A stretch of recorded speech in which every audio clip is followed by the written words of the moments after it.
All right, welcome in everybody to Best Ball on Call. I'm your host Anthony. We're gonna kick some morning puppies around in a few here. If you'd like, you can wake up and draft with me.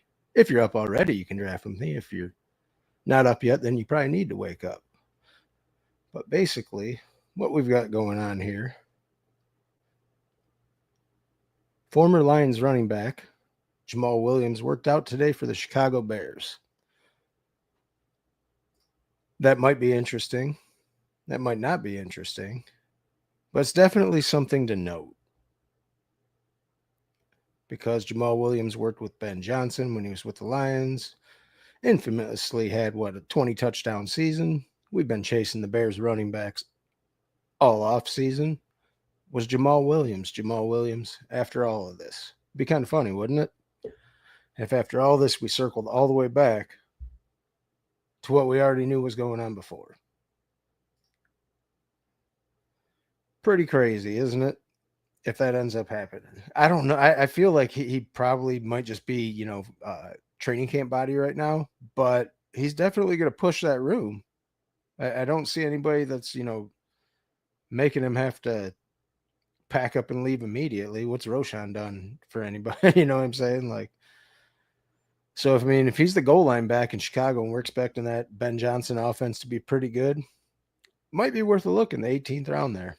Just something to think about. I don't know. I probably want to see a little bit more, but definitely something worth noting. I want to do this real quick before I get going here. I forgot to send this to somebody that I knew wanted to watch this. So let me do that real quick. And then we can be on our way. All right, that should be all good. What's happening, Emo Cowboy? Always in here, nice and early, supporting all the smaller streamers. There's a look at my. Oh, this is pretty updated. I think I did it like 2 or 3 days ago, so you can kind of see with my portfolio in the event that it loads anytime soon where my exposures were at. Rico Dowdle, I've been getting, as he keeps falling, I just keep hammering, especially after seeing the preseason game where it looks like he's going to be the third. I think they're going to split so much. Matthew Golden of the receivers in the bunch there that are interesting is my highest. JMO of the earlier tier. I've been laying off Adam Thielen a lot lately just because don't know how great of a role he's going to have later in the season. But I'm still at like 18% him just because he's one of the beacons in the harbor when you get down to the looking for a wide receiver. Obviously, I'm a Panthers fan, but I just think Rico Dowdle is good value. Jarquez Hunter. A lot of this was before the Kyron signing, but I still think he's probably a good click down there for a change of pace back. Some different. I've played with my rankings a little bit. I guess a couple of the players that have been making buzz: Torrey Horton, Isaac Tesla, a couple of guys we just have more confirmation on that they'll probably have roles. Look like they're going to be a part of their offense. So we will get into a puppy 3 here. 2 12, 1 to 10, 1 to 10, $5 entry. 375 seat final if you'd like to draft with me. Joining now. As long as I don't get a location error, you know how that goes. Wait, on what do we got? 6 here? So anybody wants to come in, you're free to do so. These are filmed pretty quick. I don't think I'll have any problem filling it, let alone streaming it. Oh, there was one more place I wanted to send this link out to real quick if I can think about it before we get going here.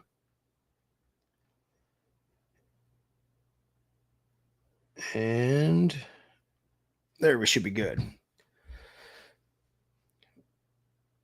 We are picking out of the 5 I'm glad the Underdog put the pick numbers back on the screen so you can see, especially when I stream these. I'm using half of my computer screen, so it's a little bit harder to see. I mean, I've got like a 24-inch monitor, but still, in order to fit it in, I could play with my overlay, I guess, which is what I might end up doing, making some of the stuff smaller around here so you guys can see the screen bigger. I think that would help. I don't know, anybody that watches this, give me any feedback if that screen's too small, if I need to trim down some of my graphics, like, on the overlay down here or over on this side. Any of this stuff, if you see it, any suggestions, I'm always open to the criticism.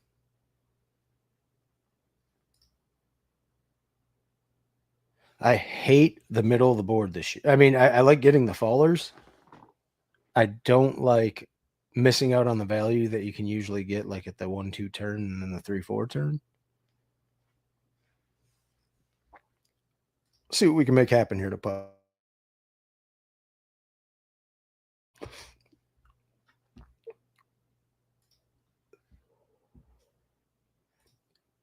By ADP, you're looking at Jefferson, Barkley, McCaffrey here. All my favorite clicks in this range have already gone. So I think I'll just do the responsible thing.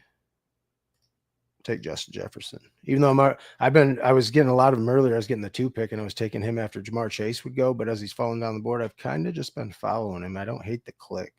I'm a little bit worried about their offense being a little bit less pass heavy this year, but still Justin Jefferson at pick 5. I mean, what are we talking about here? I'd take him all the way up to pick 8 and not even bat an eye. Then you start to get interesting with like Puka and Neighbors and stuff like that. As you can see, there's my exposures rocking the best ball overlay. You can see my combo tool. Obviously, you never get any of these guys, but as you can see, the guys I've gotten a lot of: Jonathan Taylor, Bucky Irving, sometimes T. Higgins, Lad McConkey. Sometimes pulling guys up depends if I feel like drafting, chasing the running backs later. If I want to get a couple on, it seems like this year you almost have to like zero RB isn't as viable. You can still pull it off. It's just a lot thinner. It feels like. But then as you get people like Quinshon Judkins and Mixon falling, you don't even know how they're going to play out later. So I guess zero RB is still somewhat viable, depending on what they end up doing. But it just doesn't feel like last year. It felt a lot better when you had like Chase Brown. So, but then at the end of the day, Barkley and JT and Saquon made you pay, or King Henry and Saquon and JT made you pay for it.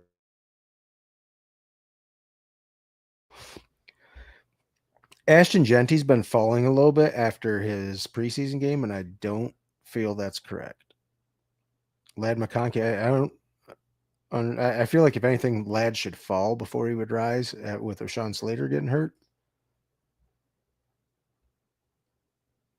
I mean, Justin Jefferson, Brock Bowers is tough to say no to if that falls to me. I will chase the running backs at that rate. Okay. I think that's going to be my click.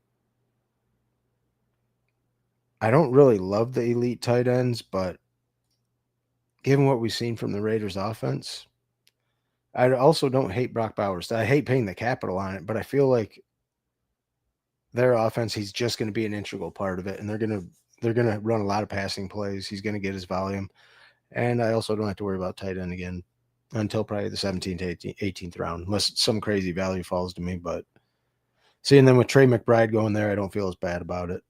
Once you're past the first half and Bowers is going, I feel he's almost an auto click. Even though that's where he's at now, it's still just he seen what the guy did last year. I hate the capital on it. I understand how that doesn't pay off, but in that range, there's not a whole lot more I feel great about, I guess is where I'm at with that.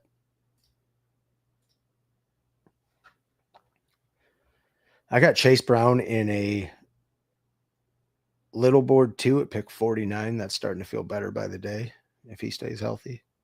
And I think it was a fully stacked out game too, where I had like Chase, Higgins, Chase Brown here. I had Trey McBride there, or something like that.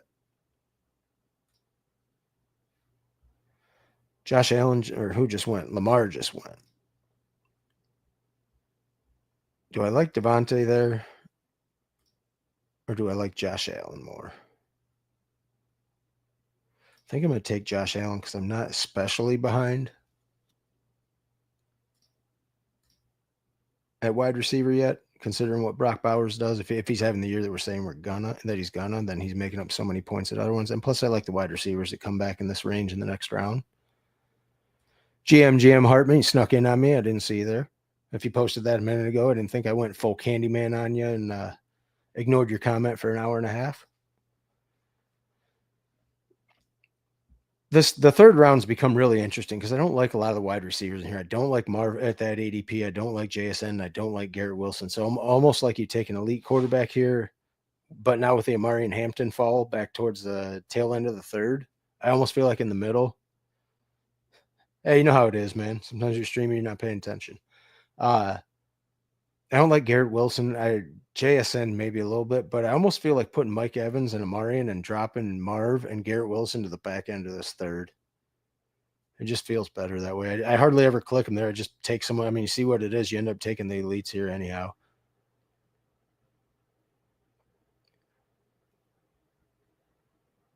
I had a Kyron and Brees Hall team a couple weeks ago from like the 3-4 turn here that I don't think we'll ever get again now that Kyron signed his contract. How do you guys feel about the new Underdog, the update with the overlay? I like it now that they put the pick numbers back on there. It's a little cleaner looking, like with the players' pictures and whatnot. I'm colorblind, red and green, so the colors don't mean a whole lot for me, but I can see the green versus the yellow a lot better now. Probably doesn't matter to 90% of the population, but the 10% that it does matter to, it matters to.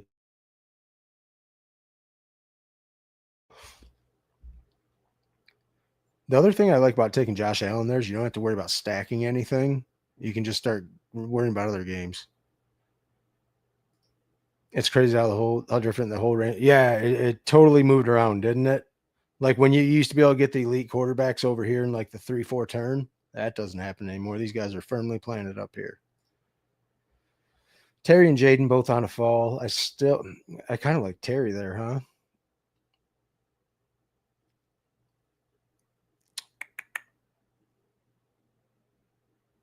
Yeah, sure. I'm going to take Terry on the fall. We'll see what happens. I need a wide receiver anyhow, and it's way after ADP. I'm not going to take Jaden on the way back, but that's just an interesting way to build that team. I think. I figure on a good offense, he should get, in the event that he does, nothing crazy happens with his contract and stuff, he should still get a bunch of the work there and inherently touchdowns because they're a good offense. And that's what we're chasing on Underdog. Haven't drafted on PC since. Looks pretty good in the streams. Yeah, that's what at first I hated it. When I think I saw Steve on Fanspeak was streaming it, and I was like, oh my goodness, I don't even know if I want to do that. But then once they updated it, it looked a little bit better. And has it been updated on mobile? I haven't drafted on mobile at all. I've been busy working and stuff. So I saw for a minute it was the same on mobile. I didn't know if they had changed it to this. But we've currently got just Josh Allen, Justin Jefferson, Terry McLaurin, Brock Bowers. I wasn't going to take Jaden anywhere. I mean, I can see why there you take him at 48, but I couldn't do it taking Josh. Mobile still looks the same as before. That's what I was wondering if they had done anything. I kind of like the way it was on the mobile. Like I didn't hate that, but I can see where aesthetically pleasing to some people this looks a lot better. My debate was JMO. He's the one I always take in this range, but with the Terry Fall, I guess once it's to the back half of the third, it's not so bad. I thought about JMO for the bring back with the Justin Jefferson game, obviously, but take a Terry Fall to do something different. Definitely still chasing wide receiver in this range. I don't feel like pulling up any of these running backs.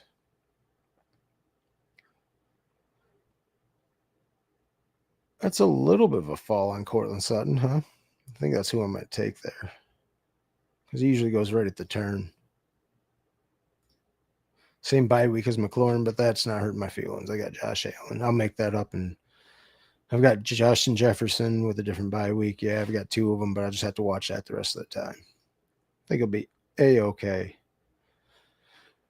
Hunter, I like him more as he falls into this range. I didn't like him as much in the 4 or 5. I feel better getting him closer to the tail end of the 5th round, like in 58, 59, 60 range. I'll click him there over Sutton sometimes. Just, I feel like he belongs right in the same range. Waddle, Ridley, Sutton. I mean, obviously, I feel like he could be a guy that just obviously breaks the slate, but he's also competing with BTJ, and we saw last year that he's a pretty good ball player. So I don't want to be over my skis on him. I feel in this range right here is pretty fair. Anywhere from the mid to late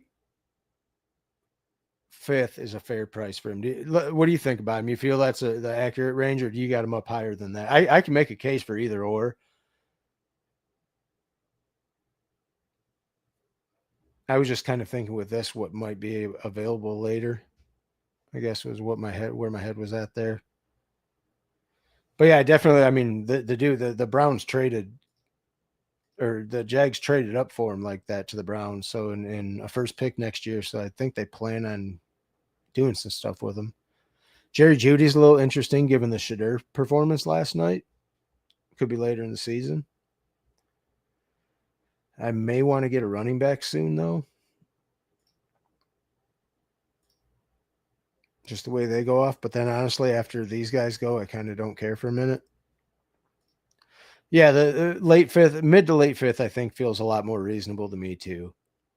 Early here, especially as you can try and double stack him with BTJ over here. But then I can also see where he falls in here and people don't want, and then you got to worry about getting Trev picked off. I kind of like Judy there with the correlation, and it gives you another play on Shadur, after we seen last night that he doesn't look like he'll suck. I'll give him that. You know what I'm saying? Like it was the Panthers defense without Derek Brown, JC Horn. They're not good, but they also don't look they don't look the same with those two guys. Judy or a running back here? You know what? Screw it. We're correlated and we can play that game. I still feel like in this next range coming up, I can get a running back. I guess I'm also a 0 RB bro by heart. But sometimes I build I'll go robust RBs and take a couple early. Sometimes just to change it up and do things different. He takes Gibbs and Montgomery there. I've always wondered, it just feels like the capital is too much there, especially when you have Josh Jacobs, like your wide receiver one, Zay Flowers. I get that you're stacked with Lamar. But I guess if you're going to do that, you probably don't take a running back again. And that's what I thought with Stefanski. That's a real good because it's, quick passing game. And that's the stuff Shadur excelled at in college where it's more timing and rhythm and it's not, have to make a play and do hero ball things yourself. So yeah, Stefanski, same way that I think JJ McCarthy is going to benefit from being in a Kevin O'Connell offense. But I think they're going to lean. Actually, I think both of them will lean on the run. But I think Minnesota is going to lean more on the run than they have previously. I guess is where my head's at with that, which makes the Justin Jefferson pick a little more suspect. But it's still Justin Jefferson. Like if anybody's getting work in that game or in that offense, it's going to be him. I think TJ Hawkinson will take up some of the early season production that Jordan Addison won't be getting. But I still feel like all in all, it should be a pretty good and efficient offense. I mean, we saw what Kevin O'Connell's done with other quarterbacks that probably were less talented than JJ McCarthy, so I'm not too worried about it. Voice was cutting out there. Vikings offense is kind of interesting because it matters for like where Jefferson, where Aaron Jones, and where Jordan Mason are all getting drafted. Like, are they going to be run heavier? Are they going to be pass heavier? Baker Mayfield goes there. I think what I was setting up was Pacheco here for the bring back with Cortland Sutton, and I can get my first running back. I don't hate it at ADP where it was. That's kind of what I'm thinking, Hartman, is that I'm going to take Pacheco there. Seems like a good click there. We need a running back. I think they're going to – that's what I'm saying. Okay, I was wondering. That's kind of what I was thinking. I think their P-row is going to be lower than it's been previously. I mean, just because they have a younger quarterback and they made a move for Jordan Mason. So you think and you know how the rumors are with like it's going to – we always hear the 1A, 1B bullshit. We get it. It's probably not going to be a 1A, 1B. But if Aaron Jones is getting – the passing game work and Jordan Mason's getting the goal line work, then they're probably going to both be viable options in that offense. And if they're both viable offense in the offense and it's a good offense, then you probably want pieces of either of them. But yes, I think they're going to run the ball more than they have previously.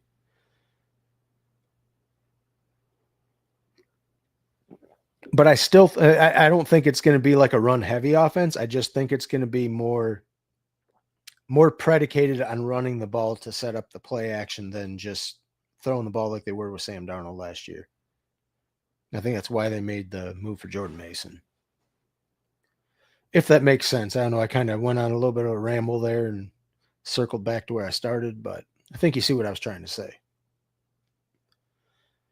Brian Robinson, Tony Pollard, Jaden Reed, Patrick Mahomes, Aaron Jones all go off the board there. I figured this was going to be a running back range where they started going, so I might want to grab at least one. Fill out my starting lineup. Got a 1-1-4-1 currently. Josh Allen, Pacheco, Justin Jefferson, Terry McLaurin, Cortland Sutton, Jerry Jeudy, Brock Bowers. Got two potential really outs late at quarterback if I feel like really pushing that and just dialing up some running backs here for a minute. It is a good range. Yeah, that's definitely what it is too. The O-line additions and Mason. I mean, what it feels like is they really want to. They don't want to throw McCarthy to the wolves and just make him have to throw the ball 60 times a game. Plus, it sets up more favorable passing situations if you can actually run the ball efficiently, to where your play action works a little bit better. I like Keon Coleman there, especially with Josh Allen. What pick are we at? Is it too early to do that? Probably not. I think that's all right. Is there anybody else in that range I like? No, I'll take Keon Coleman there. We'll get him for our fifth wide receiver. We had to make up a little bit of production because we took Brock Bowers early, but I also like that splits up my bye weeks pretty well. Gives me a stack with Josh Allen. Seems like he's been performing pretty well at camp. Took him a little bit ahead of ADP, but I wanted to see what the board would come back in this range because this is generally a tight end and quarterback pocket. And I could use one and not the other. So I figured taking a wide receiver there and pushing it around and see what I get back. I don't feel great about the Colts wide receivers after seeing their preseason game. Kelsey would have been a thought if he made it back for the first tight end. Bo Nix would have been the other one at quarterback, so those options are both gone now. Looks like we'll be playing the late quarterback game, which means Jalen Warren's all of a sudden on the menu. J.K. Dobbins would still give me a Broncos team stack there.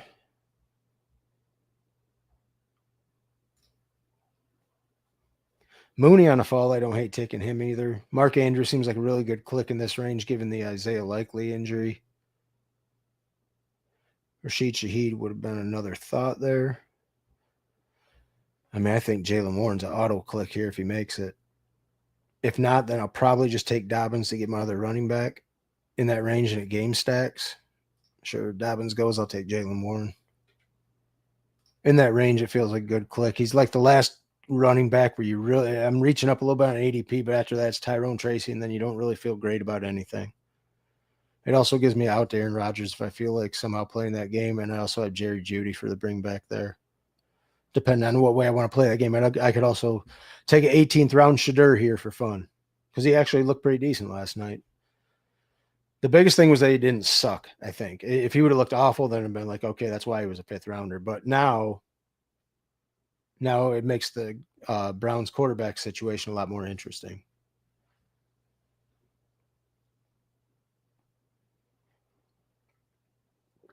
Everybody getting quarterbacks in this range, but I wasn't too worried about it.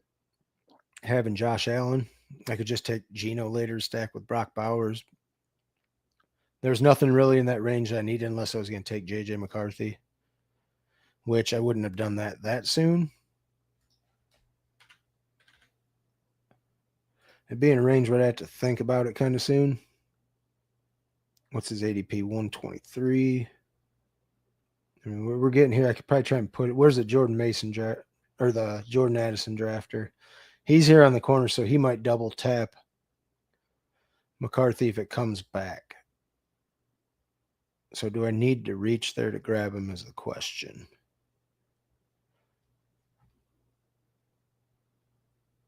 If I don't get him there, then I'm not going to feel great about my other quarterbacks later. And then it also opens up the possibility to be a 3-quarterback build. So I'd probably take him if he got there.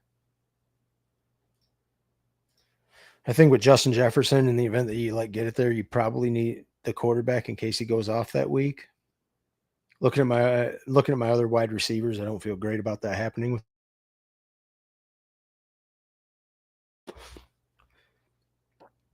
So most likely would have to be in Josh Allen and J.J. McCarthy with Justin Jefferson, I think, because I can't get any of the other quarterbacks until late. So it's probably the correct pick here.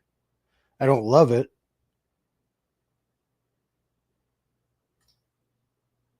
but I think with where we're at, I might have to take it because this guy will take him.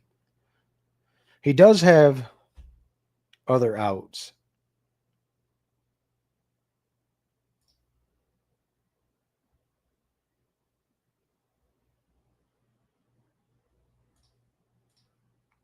I think I'm going to end up making it a 3 quarterback build and go something like 3-6-7-2. Yeah, something like that. I wanted to push him around the corner there because he did have this guy over here has Love or has Golden, so he might take Love. But I didn't want to worry about that getting taken and then I have to play in the dumpster QB range later. So I think that's okay for there. Having Joku, if I wanted to split up and go with 2 tight ends and make this like a 2-6-8-2, which I like him in that range.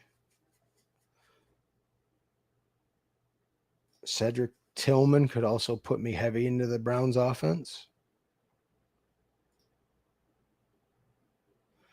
This feels like this side of the board over here and in this pocket feels like where all the tight ends go now.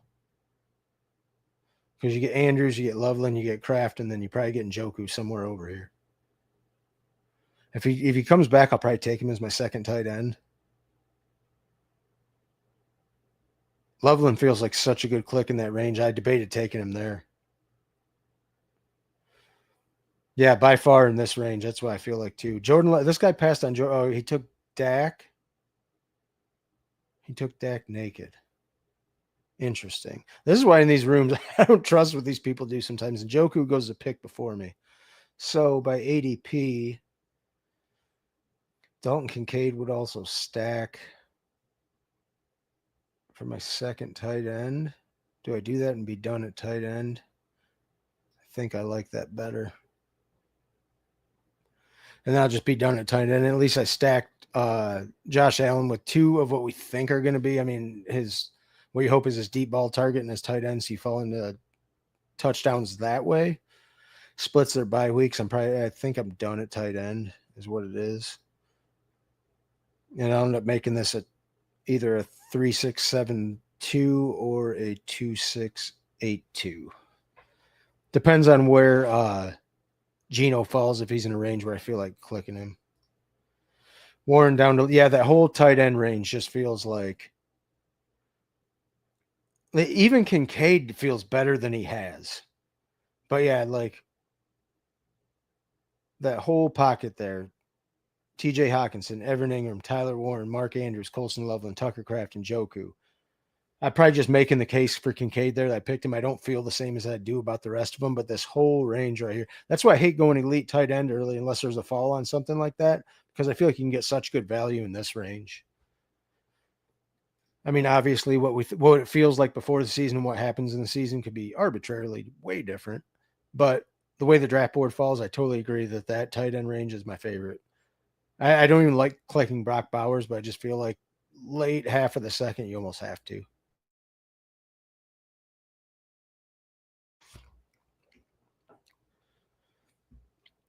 What is Geno's ADP? I guess is where I'd have to think about where I would click him. 163.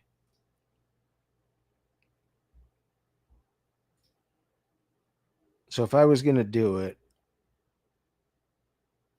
I'd probably have to push him to the 14th at least before I'd feel okay about doing it. Spent too much capital at quarterback before that. Running backs in this range would definitely be viable. There's some interesting, could possibly be starters in this range for specific teams that fall in here. Yeah, that's what I thought too. I mean, that was the only reason I did it. And shout out to Best Ball Overlay on that one. I probably wouldn't have done it, but seeing in that range, I mean, look, you got Josh Allen with all their other wide receivers are hurt or they kind of suck. So it's like, okay, Kincaid, and if Keon Coleman can, we're chasing big plays and touchdowns. So if he's what I feel like the Bills drafted him to be, then he should be able to not be a 0, I guess, in that range. Find his way into the starting lineup. I was hoping Tillman would get there so I could have another way into that, but I have other plans for stuff. I really think this running back range is a little bit better for what I'm trying to do. Tank Bigsby, Dylan Sampson. I probably need to move Tootin down some of my. Oh, that's by ADP. I did move him down in my ranks. That's good. So actually what I should do is flip back in this range. I'm probably going to go back and forth, and you can see where my ranks are a little bit different than some of these guys. I probably should have dropped down. I put guys like Keenan Allen and who else up in this range, so I just don't forget about them. There was someone else I bumped up here. Ja'Cory Krosky Merritt, like just so guys I see in that range.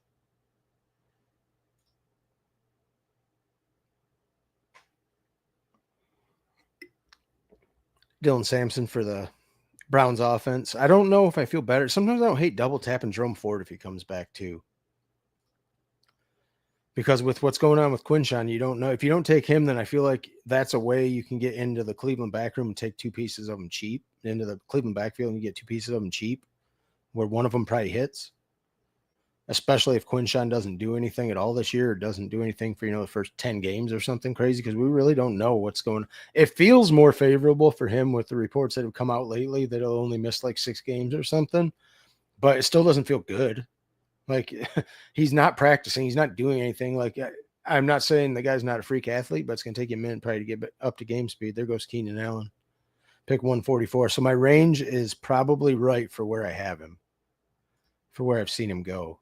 I haven't been drafting a lot, so I've kind of been eyeballing this from other people's drafts and trying to gauge what should happen there. Probably should have left that there to see the pick that goes with Braylon Allen. I think I might do what I said there and just double tap the Cleveland RB room.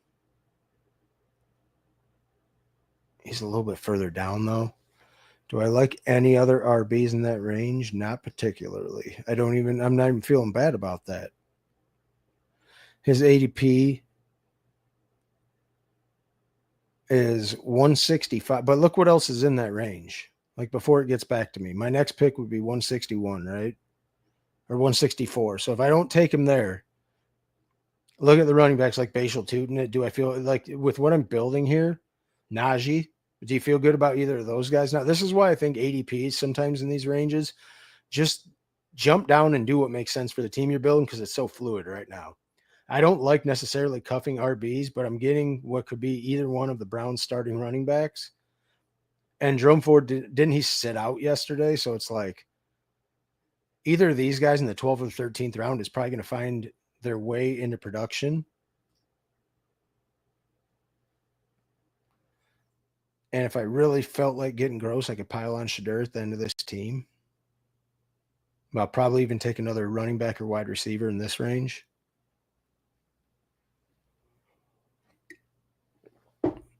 Right. That's exactly what I'm saying. Like, after 120, it really just doesn't fucking matter. So it's like, what are we talking about here? When it's like, what's the difference here in these picks?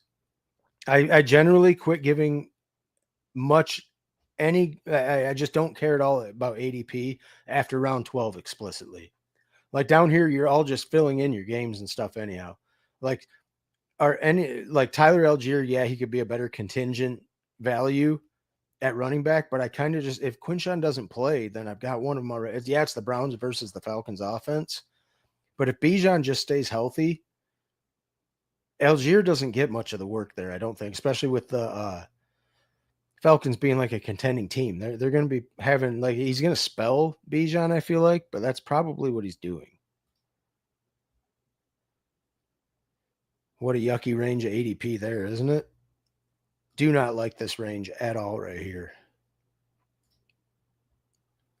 I mean, just like, I guess Eckler would probably be the best click in that range. Well, I'm chasing running backs. Yeah. And I've got the team correlation because I've got Terry McLaurin from earlier. Oh, yeah. I was taking him for a while. I think, nope, I want to go to this. And I think I'm at like 10%, but now 12.8%. So I haven't been really clicking him as he's been rising up a lot more, just because I felt like now, if I don't feel like clicking him in the 16th round, I'll click him in the 18th and stuff. But yeah, I mean, like, if your bags are packed now you'll get to make different teams with your 18th round clicks. That's just the way I look at that. Xavier Legette, fresh off his boxing match last night, goes at picks 167. But like this range just gets gross. Josh Palmer actually feels like a decent click down here now. Jack Betch doesn't feel good there. Pat Bryant doesn't feel good there. Like these guys, I feel like almost need to be in the 18th round now. And I had like 15% Pat Bryant. I haven't clicked him in a minute, just waiting for him to fall. Do I take a third tight end? Do I need another wide receiver here? I've only got 5, so it's probably actually, you know what? I think I got a better idea.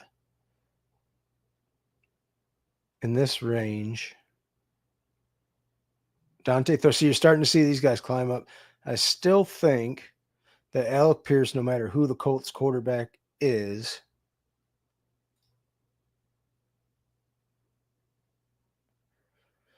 I have correlation. Let's just take Wandale and get some wide receiver. I hate doing that.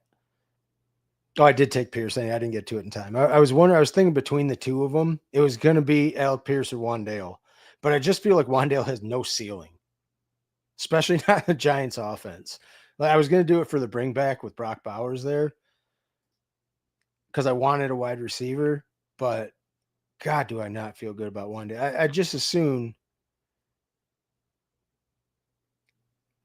in a minute, if I was going to grab Darius Slayton. Thought about maybe stacking Geno up in there earlier, but he went way too early for anything I wanted to do there. So I'll probably just play this out with the 2 quarterbacks I have. And maybe take Darius Slayton as a bring back for the Brock Bowers pick. And that would get me to where I feel better about my wide receiver room. Probably going to be a 2-6-8-2. I mean, we could be, but I just like, okay, with Scadabo being hurt, Tyrone Tracy being the lead back, Theo Johnson is like, seems like a serviceable tight end. I feel like it's just Malik Neighbors again for them. And I don't know what they're going to, like in that division, what are they really doing? I think they could be better. And I like taking Darius Slayton down here, like just as a, hey, they paid the guy a little bit, and Wandale seems like he only catches targets around the line of scrimmage. So outside a neighbor, like a good contingent neighbors plan. But I just don't see how the Giants' offense is going to be that good this year. I think their defense will be good, but I don't know if they're off. It could be like a thing where their offense can't sustain enough drives to help their defense out, and they end up just losing games like 20-10. Like their defense does what they can to keep them in the games. Slayton feels like a good pick there. This is probably going to end up a 2-6-8-2. Is there anybody else I like better here? Johnny's kind of fun, but I don't think I need a second tight end. I'm going to get the correlated piece there. I hate when the overlay doesn't update the stuff. But we've got a 2-5-7-2, Josh Allen, J.J. McCarthy, Isaiah Pacheco, Jalen Warren, Dylan. Double tap the RB room of the Browns minus Quinshon Judkins. Austin Eckler. I got Justin Jefferson, Terry McLaurin. Got him on a little bit of a fall there to pick 44 with the contract holdout stuff.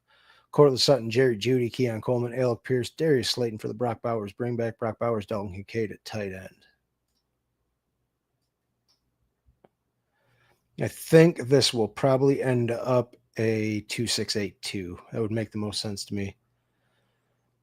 Tesla is a fun bring back for the Justin Jefferson all of a sudden because he's looked pretty good. I'd probably have to take him in this round because he might come back to me. I doubt he will, just given the recency bias of it. And I don't hate him for my 8th wide receiver. I won't be picky about the running back that comes back because I've got the Browns RB room and probably enough there where I feel like if I take Tesla here, unless there's a running back that I like in this range.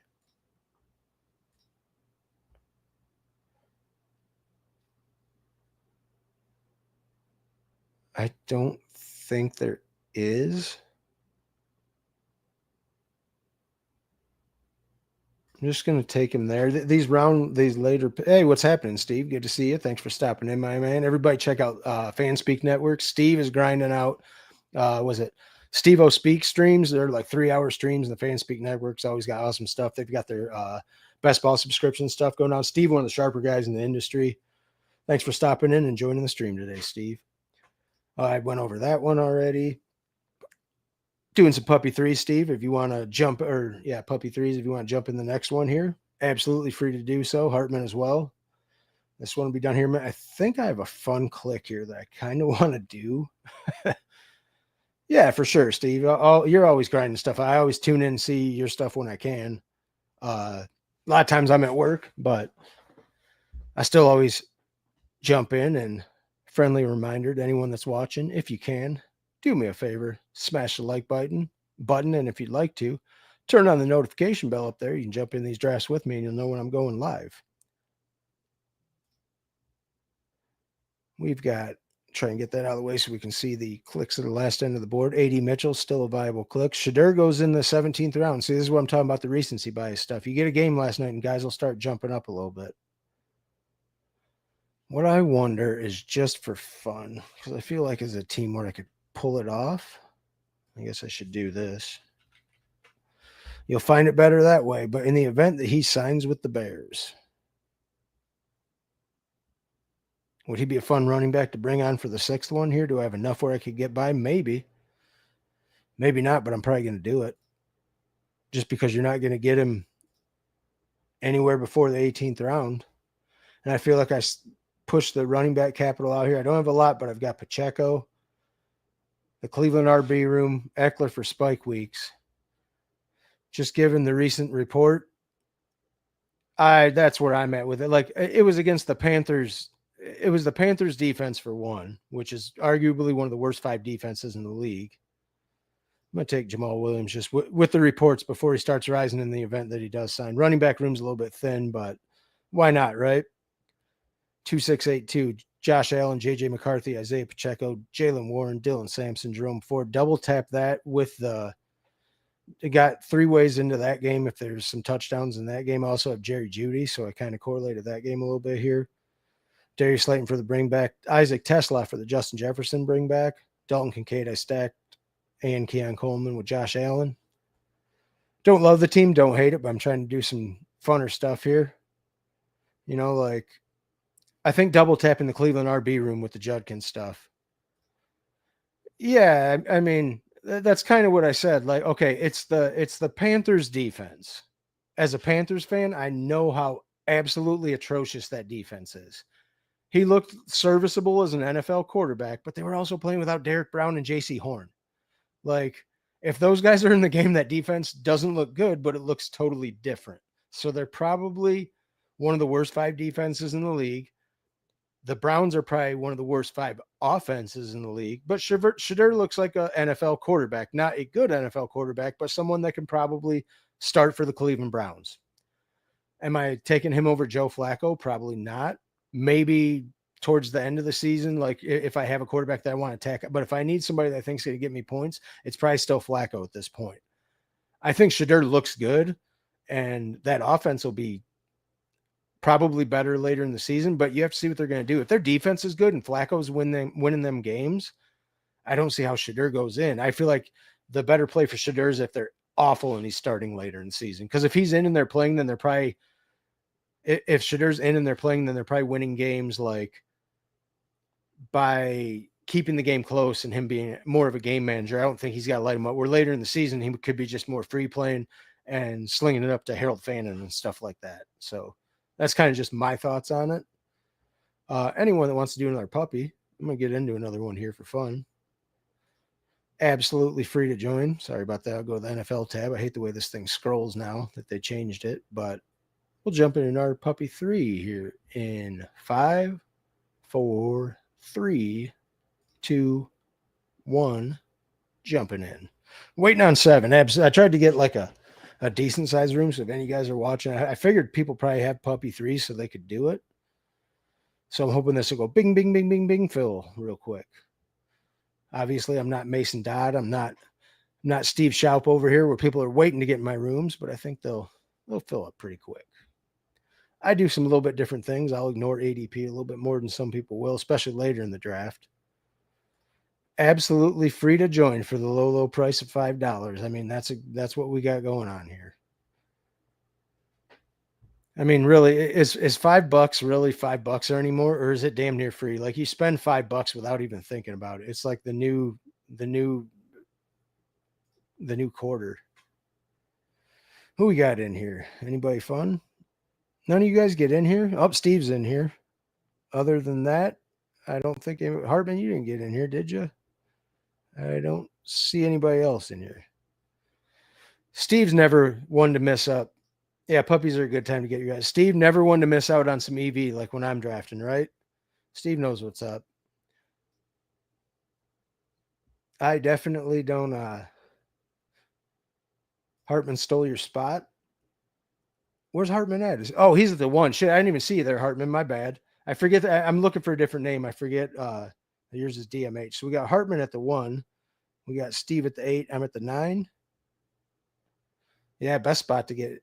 Yeah, I forget because I haven't seen him in here in a minute. I knew what his name was, but I can't see this new thing as well, especially because when I'm streaming it, it's on like half of my screen here, so it scrunches the numbers up a little bit. My bad, Hartman. Didn't mean to miss you there. DMH kind of all runs together on the screen. Hartman CD Lamb at 1. I mean, I don't hate that click. I get it. I can't take Jamar Chase at 101 every single time, except for I have so far. So I probably should change that up a little bit. Thanks, everyone, for tuning in here on a Saturday morning for a few more minutes here. It'll be afternoon here, but it could be morning for some of you. Appreciate you jumping in. If you could, throw me a like on the live stream. If you'd like to, if you want to draft with me, like some of these fine gentlemen in the stream are here, hit the notification bell right up there, and you'll get notified when I'm going live, and you can jump in these drafts and do them with me. Scoop up on some of this EV I'm handing out. Not necessarily trying to, but sometimes I do. A little bit newer to the streaming game and not necessarily a professional at it yet. Trying to. Puka Nakua at 8. It's probably what I would have taken there if Steve didn't. I kind of am becoming more Nico pilled again lately. I understand the volume Neighbors is going to get, but I also think the Houston passing game is going to see a ton of volume this year. Right. Oh, yeah, absolutely. I don't know if I'd do it in a BBM or something, but yeah, I totally get it. And especially if I'm going to pull someone up there, given what comes back at the 2-3 turn, it's almost always going to be CD Lamb because I don't feel great about Justin Jefferson right now. Pull him up to the 1 when he falls to the 8. That's what I think. If I was going to pull someone up, I'd done exactly what you do.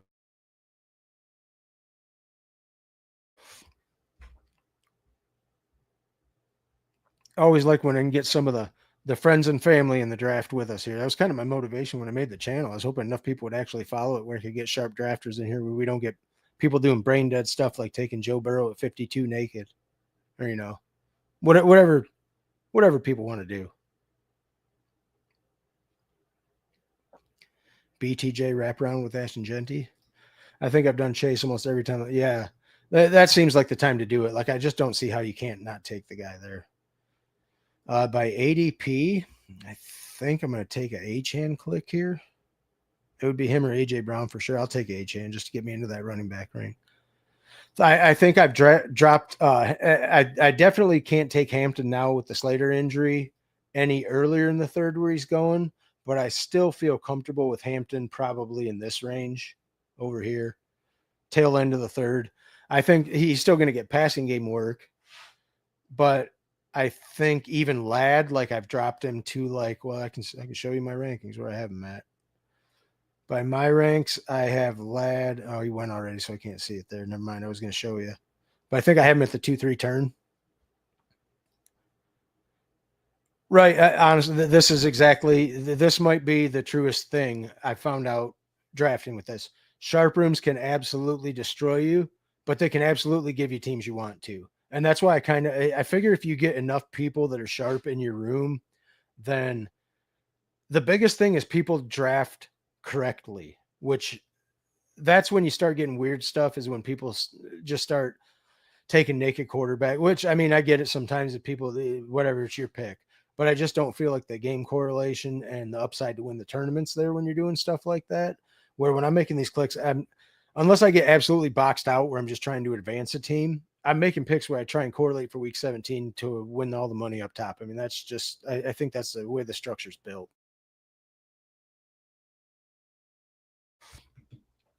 I feel like you got to correlate. I don't want to reach for correlation ever, but I definitely want to do it when it's not egregious, I think is team stacking week 17. Yeah, I have my rankings in there. I thought, I guess maybe that's what it was. That good call, Steve. So yeah, I've got him at 22. I bumped him down to the 2-3 turn. Good way to farm my rankings out of me, Steve. I like it. I can tell you're better at this than I am. You can just type it in and it'll show. I'm just playing with you. I can show you guys my rankings. Ain't like I have anything to hide. But yeah, I mean, I've definitely pushed Ladd down here, and I think Amarian back to here, just because I feel like they're going to be a little bit less efficient in the passing game. Yeah, if you watch Underdog, this is generally, but you start 3 wide receivers, so the running backs will fall a little bit further, and when they won't be bumped up as much. But like in your home league drafts and stuff, you're probably going to see these running backs further up here. And good value on Trey there, Steve. Just notice that. That's kind of tough to say no to, isn't it? In this range, I mean, that's like damn near Devontae auto click for me. I just don't feel great about Garrett Wilson there. I like Devontae more there, just given the context of the offense. That's a good value on McBride. I like him anytime when he falls that far into the second half. I like that click there, Steve. Good value. Awoo on that one. I mean, this is probably a good way to do it, to be honest with you. Like, just look at Steve's rankings and move them up based on where Steve's at, because Steve's pretty sharp, right? And he's streaming enough where you get to see his rankings. I'm just playing with you, Steve. I'm just giving you shit because you farmed mine out of me. There's so many people out here streaming and stuff with like different, like you can get so much information. Hell, just watch Davis Maddox. He's got about 30 hours of streams going on every day. I feel like don't take too much. Yeah, I mean, I feel like you have to at that. If you didn't take him, I was gonna like that. That's Jalen Hurts up there. I didn't notice that until I just pulled the board back up. So that's a little interesting. He probably took your Hurts stack from you just looking at that. I just realized that because you probably would have taken him there in the 4th. In this range, would have thought about Kittle if he's there. Garrett Wilson feels good there too. You see my ranks. I still have Terry up there. I probably won't take him this time, but man, that's tough to say no to Jaden there, ain't it? I think at pick 40, I'm going to take Jaden Daniels there. Once he wraps around into the 4th, especially seeing where elites are going here in the 3rd. Yeah, I was between those 2 clicks there, Steve. It was Jaden Daniels or Xavier Worthy for me there. But I feel like with these elites going in the 3rd, you're getting a good value on an elite wrapped half or a third of the way back here in the 4th. So I'm going to take him there. And I feel like I like elite quarterbacks this year. I've become more elite quarterback pilled as the season went on, and they've come up in here into this 3rd round. And if you get Jaden Daniels now to the 4th, I don't even care about Terry. If he comes back here in the 5th, I'll take him. If he doesn't, he doesn't. But oh yeah, all the time. That's why we're all doing this. That's why it's just something fun to talk about. We're all grinding out. You guys are doing more of these teams than I am. I'm at like 150 or 200. I can't imagine what Steven Hartman. Well, I mean, yeah, Henderson, like, especially after last night, you run back the opening kickoff, people are generally going to look at you and think you're probably a good player. That and the Patriots offense looks like he's going to be a good part of it. So, I mean, yeah, it's a kickoff return, but the dude looked good. Like, he looked like he's going to be a 3-down back in their offense. It wasn't just a kickoff return, but when you house a kickoff return, I mean, that just shows playmaking ability, right? It's kind of what I'm thinking. Like, it just shows, hey, you get the dude on the field and he's going to hit home runs for you. Right, right. Because you don't know with the Rice suspension, should he be going in the at the tail end of the 4th? Should be coming up here into the 3rd? Like, depending on how many games it's going to be.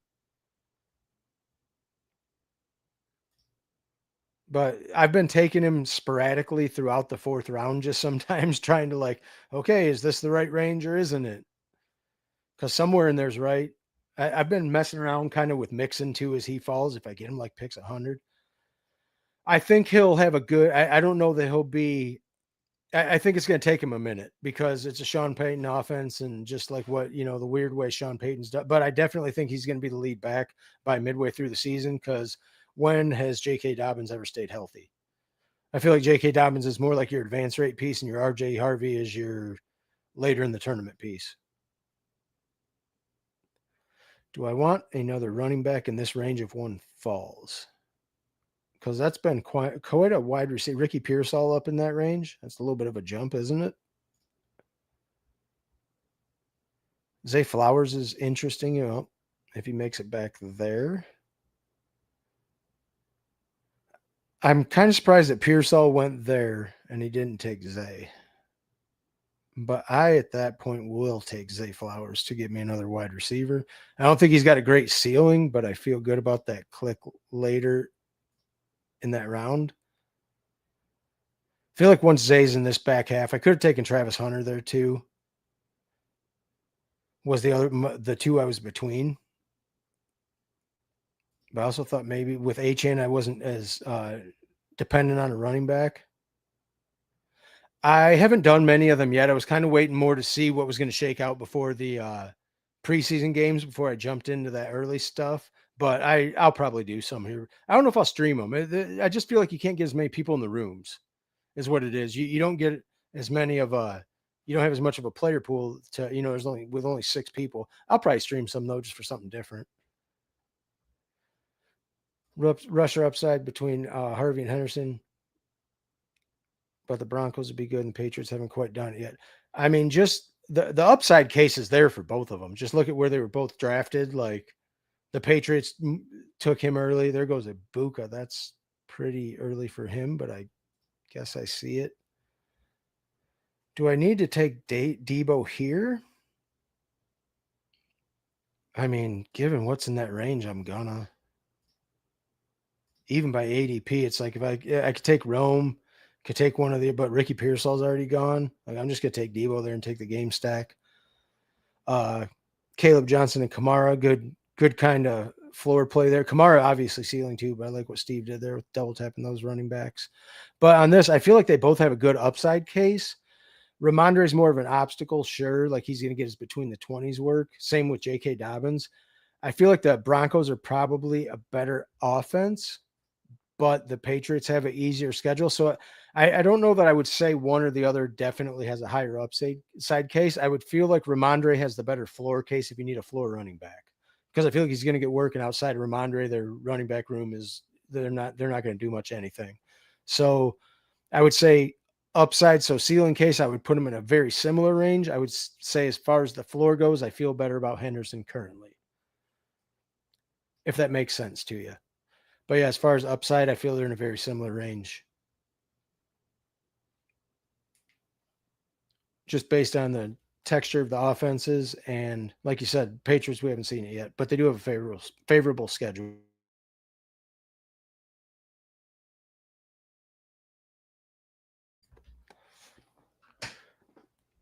Outside of Ricky Pearsall jumping up earlier like that, I haven't seen anything crazy other than the Ibuka reach here. I don't necessarily love clicking Debo where I did, but I figure with the game stack, once McLaurin doesn't come back, it's only a 4-pick reach on ADP. Cliff Kingsbury offense. If he sees a lot of work in the scream game, basically, I kind of like the Washington offense. If I can get a piece of that somewhere that's not in a ridiculous range, I don't hate it. Because Jaden Daniels looks like a pretty good quarterback when it comes down to it.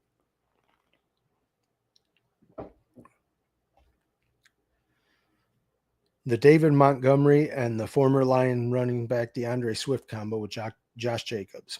All NFC North running back. Interesting.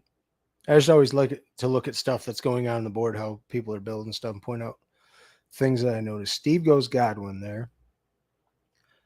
I think I'm going to take Tony Pollard here for my second running back. Yeah, in the last few weeks, doesn't he feel like a better click? That's kind of what I've been thinking too. And especially if you have Jaden Daniels in the 4th, to where Debo, like if Jaden wraps back in here to the 4th and you can take him here where you're not reaching like ridiculously, I feel like he becomes a lot better click.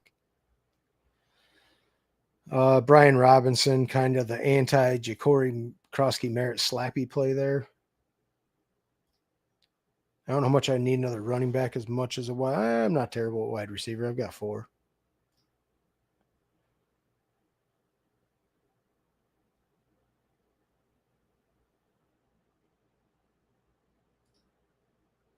Could also be arranged to take Darnell Mooney now. I don't know how much I like it at that price. But he's my fifth wide receiver. I'm not too worried about it. Splits up all the bye weeks, and I've got time where he serves this or where he gets healthy and he comes back. I was thinking of Jordan Addison there for a second, but he's got his time to come back, and it gives me the week 17 bring back with Devontae Adams. And I feel like anytime you get something in that game, with it being the Sunday night game, it's two good pieces in a range that's not dumb. You can just go ahead and take it. I could have taken another running back, thought about Aaron Jones there, but I wanted to stay ahead of the wide receiver curve in this room, especially looking at this pocket over here where there's a ton of wide receivers that went off the board. Opens me up to two more late quarterbacks if I need one or the other, and I've got the game stacked already.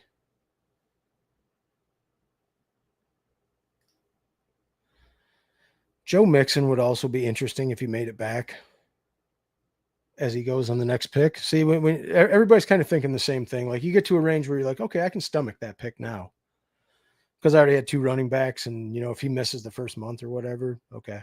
I had two running backs with two later buys. It was kind of my thought there if I could get Mixon to come back. So we're at a team, a 1-2-4-0 right now. Jaden Daniels, Devon Achane, Tony Pollard, Nico Collins, Devontae Adams, Zay Flowers, Deebo Samuel, Darnell Mooney.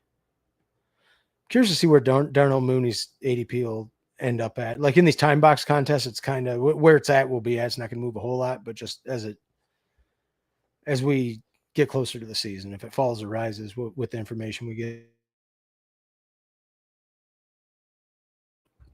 I think in this range, Rashid Shaheed's a really good click too. I'm worried about their offense, obviously, but we've seen what he gets for spike weeks.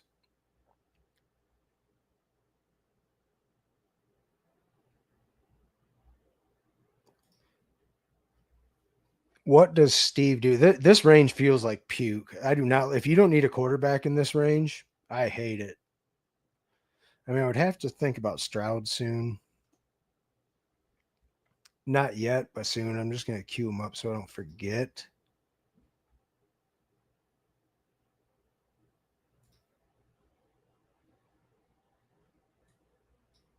I'm going to take Charbonnet for my third running back there. And then see what the room gives us back. I kind of wanted a tight end in that range, but I didn't want to take him yet. Figured this was going to be a quarterback. Is a Jefferson drafter going to take JJ or push him?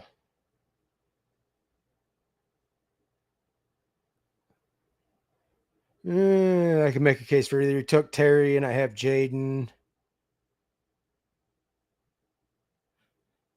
He'll push him around the corner and then take him the next time coming back through, I think. I think that's right. He might do the thing that I didn't do last time. Okay, so Justin Fields in this range gets interesting, doesn't he? 112. Is there anything else I like here?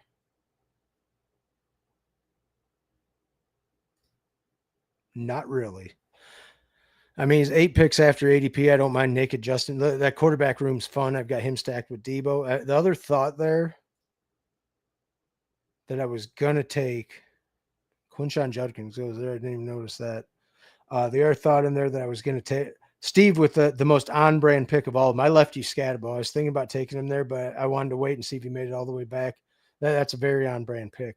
JJ McCarthy goes here.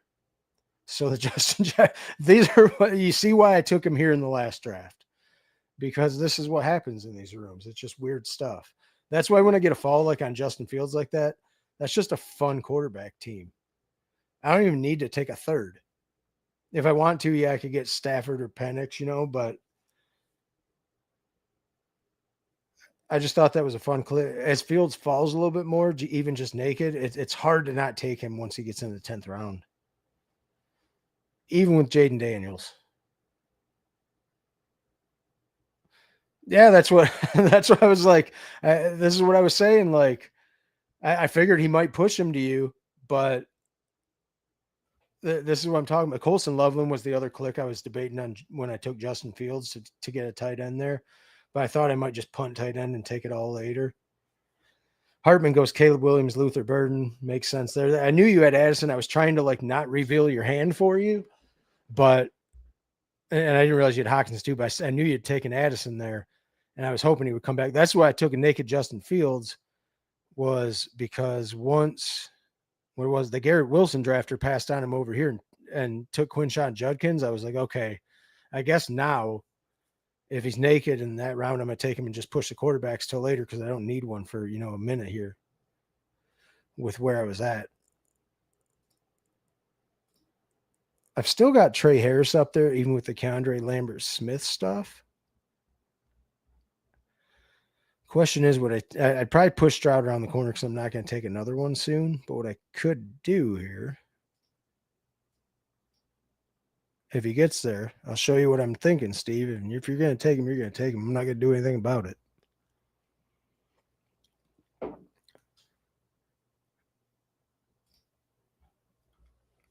Steve goes Tank Big. I was thinking about a running back in this range too.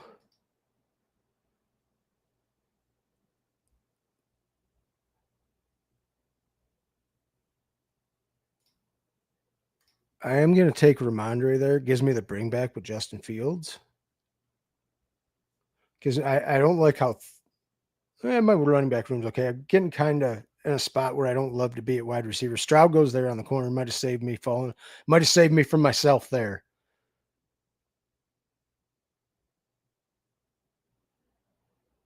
Two, 4, 5, 0 is what we're at currently. Dallas Goedert probably be the click if he comes back here. Gives me tight end and game correlation there with Washington.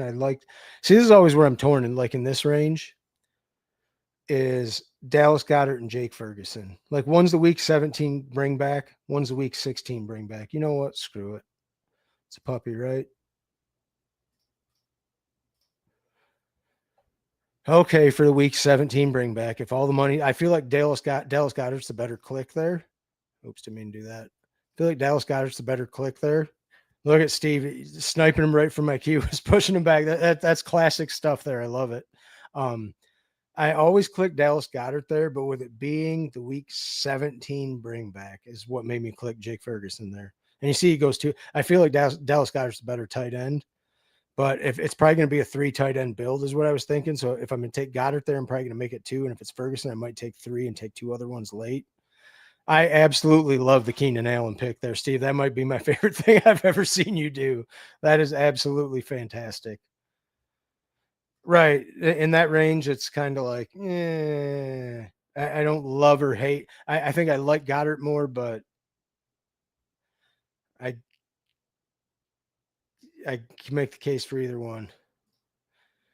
That's fantastic. So that must mean that my ranks are probably in a good range. If yours were in the same, if my ranks are similar to yours. So I feel like then maybe I'm understanding where the ADP should move a little bit. I don't necessarily take him there, but I like to queue him there. So I know if I'm in a range in here where I can take him if he falls there. So this will probably be something like a 2-6-7-3. Because I don't love Jake Ferguson. I'll probably dump 2 more tight ends on this build later.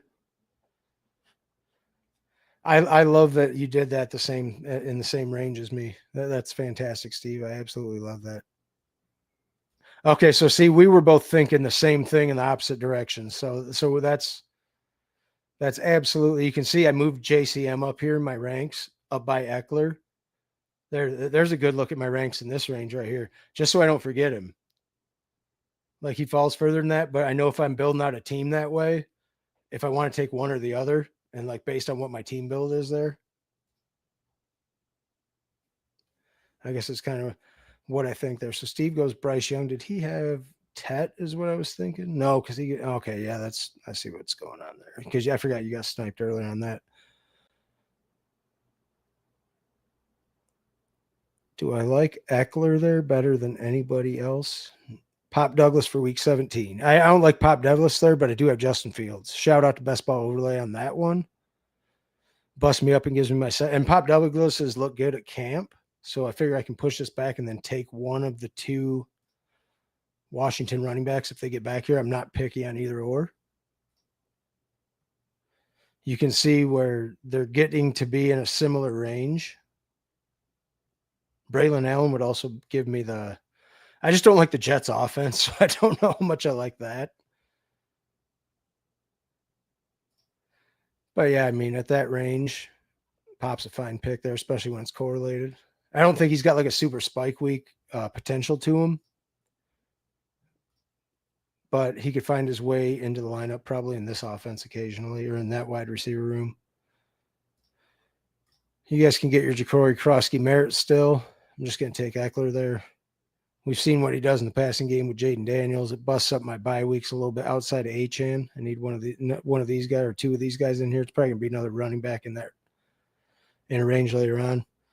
I like the Jerome Ford clicks. Let's look what everyone else is doing here. Hartman's got CeeDee Lamb, Marion Hampton, Breece Hall. JMO, DJ Moore. So you got DJ Moore with Caleb Luther Burden. I like the way you triple stack that.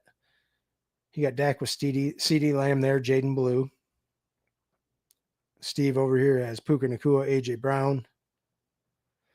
This guy over here took this guy took Hurts from him. So he's got Baker Mayfield with Chris Godwin, Xavier Worthy, Cooper Kupp, Keenan Allen, Bryce Young, Tank Bigsby, Cam Scatabo. I can see how what you were building here, how it started falling together after a while. The Hurts pick kind of screwed what you were doing initially, but now I see how it started to fall into place. It's a solid team, though. Both of you guys build. I mean, this is why I like these rooms, because you guys are building teams correctly with how the room's falling. And I feel like I try to, too. I'll jump around. I don't care as much about ADP as some other people do, especially later in the draft. But just kind of giving some context of how people are building teams around here, and maybe giving some of the people that are watching that want to see how some of the sharper people I feel like around here build teams. It gives you an idea. We are at a 2-3-6-1. Would have liked to get Nico with CJ Stroud, but I didn't want to spend that extra capital where I did.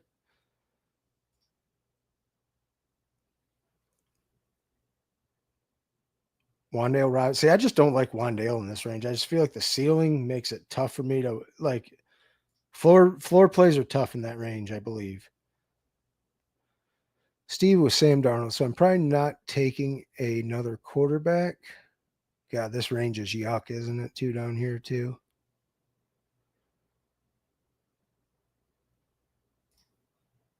Nothing fun there. Jump all the way down, take Woody Marks for the correlation in the Houston passing offense. Gives me my 6th running back. I don't necessarily love any of the running backs in this range, but I figure if you're going to make a bet on the Houston passing game, you might as well take the Houston passing game, Houston passing receiving running back.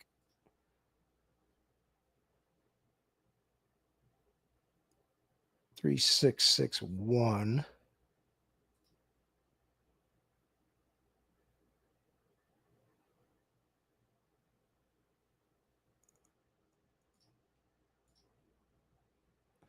Dynamic Brown 2 there. I think I want to see if this plays out right with what was in my head on how this draft was going to fall. I'm going to say how I think what I thought was happening here. And this is why I like my rooms to be sharper. This guy goes Keaton Mitchell. Okay. In this range, I know that he falls, but I want to get my second tight end. So I'm going to take Mason Taylor here, and Steve with his last click. I was hoping he was setting up his next pick. I didn't really look extremely through your team to see where your tight end was. I was thinking something else. I was thinking you were going to take another tight end there. I'm not going to ruin it though, in case he comes back to you, but I was thinking there was something else you were setting up there.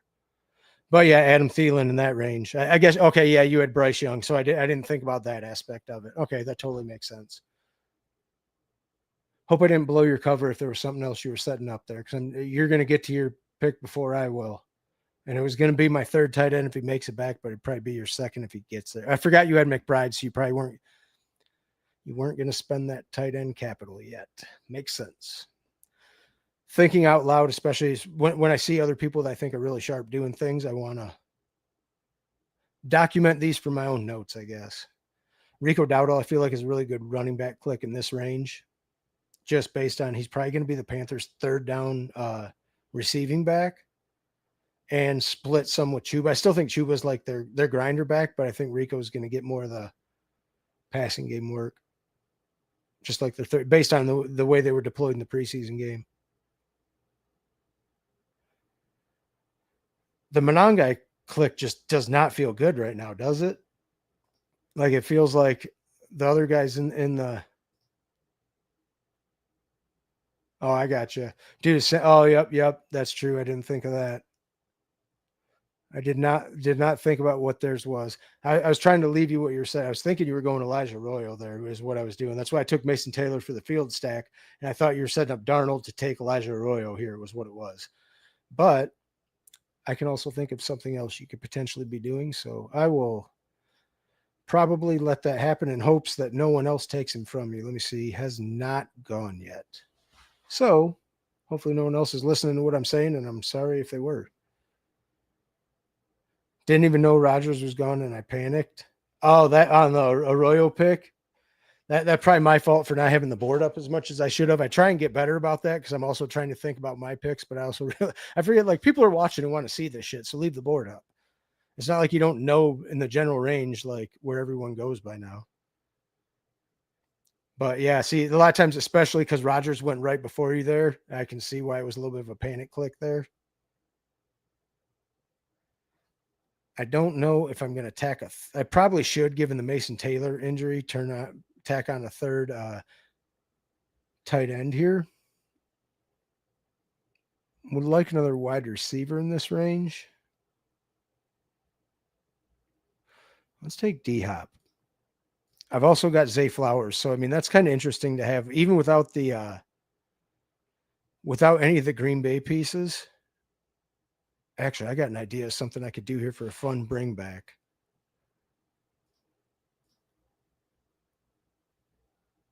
As the only Green Bay piece on the team, and it would actually fit my build.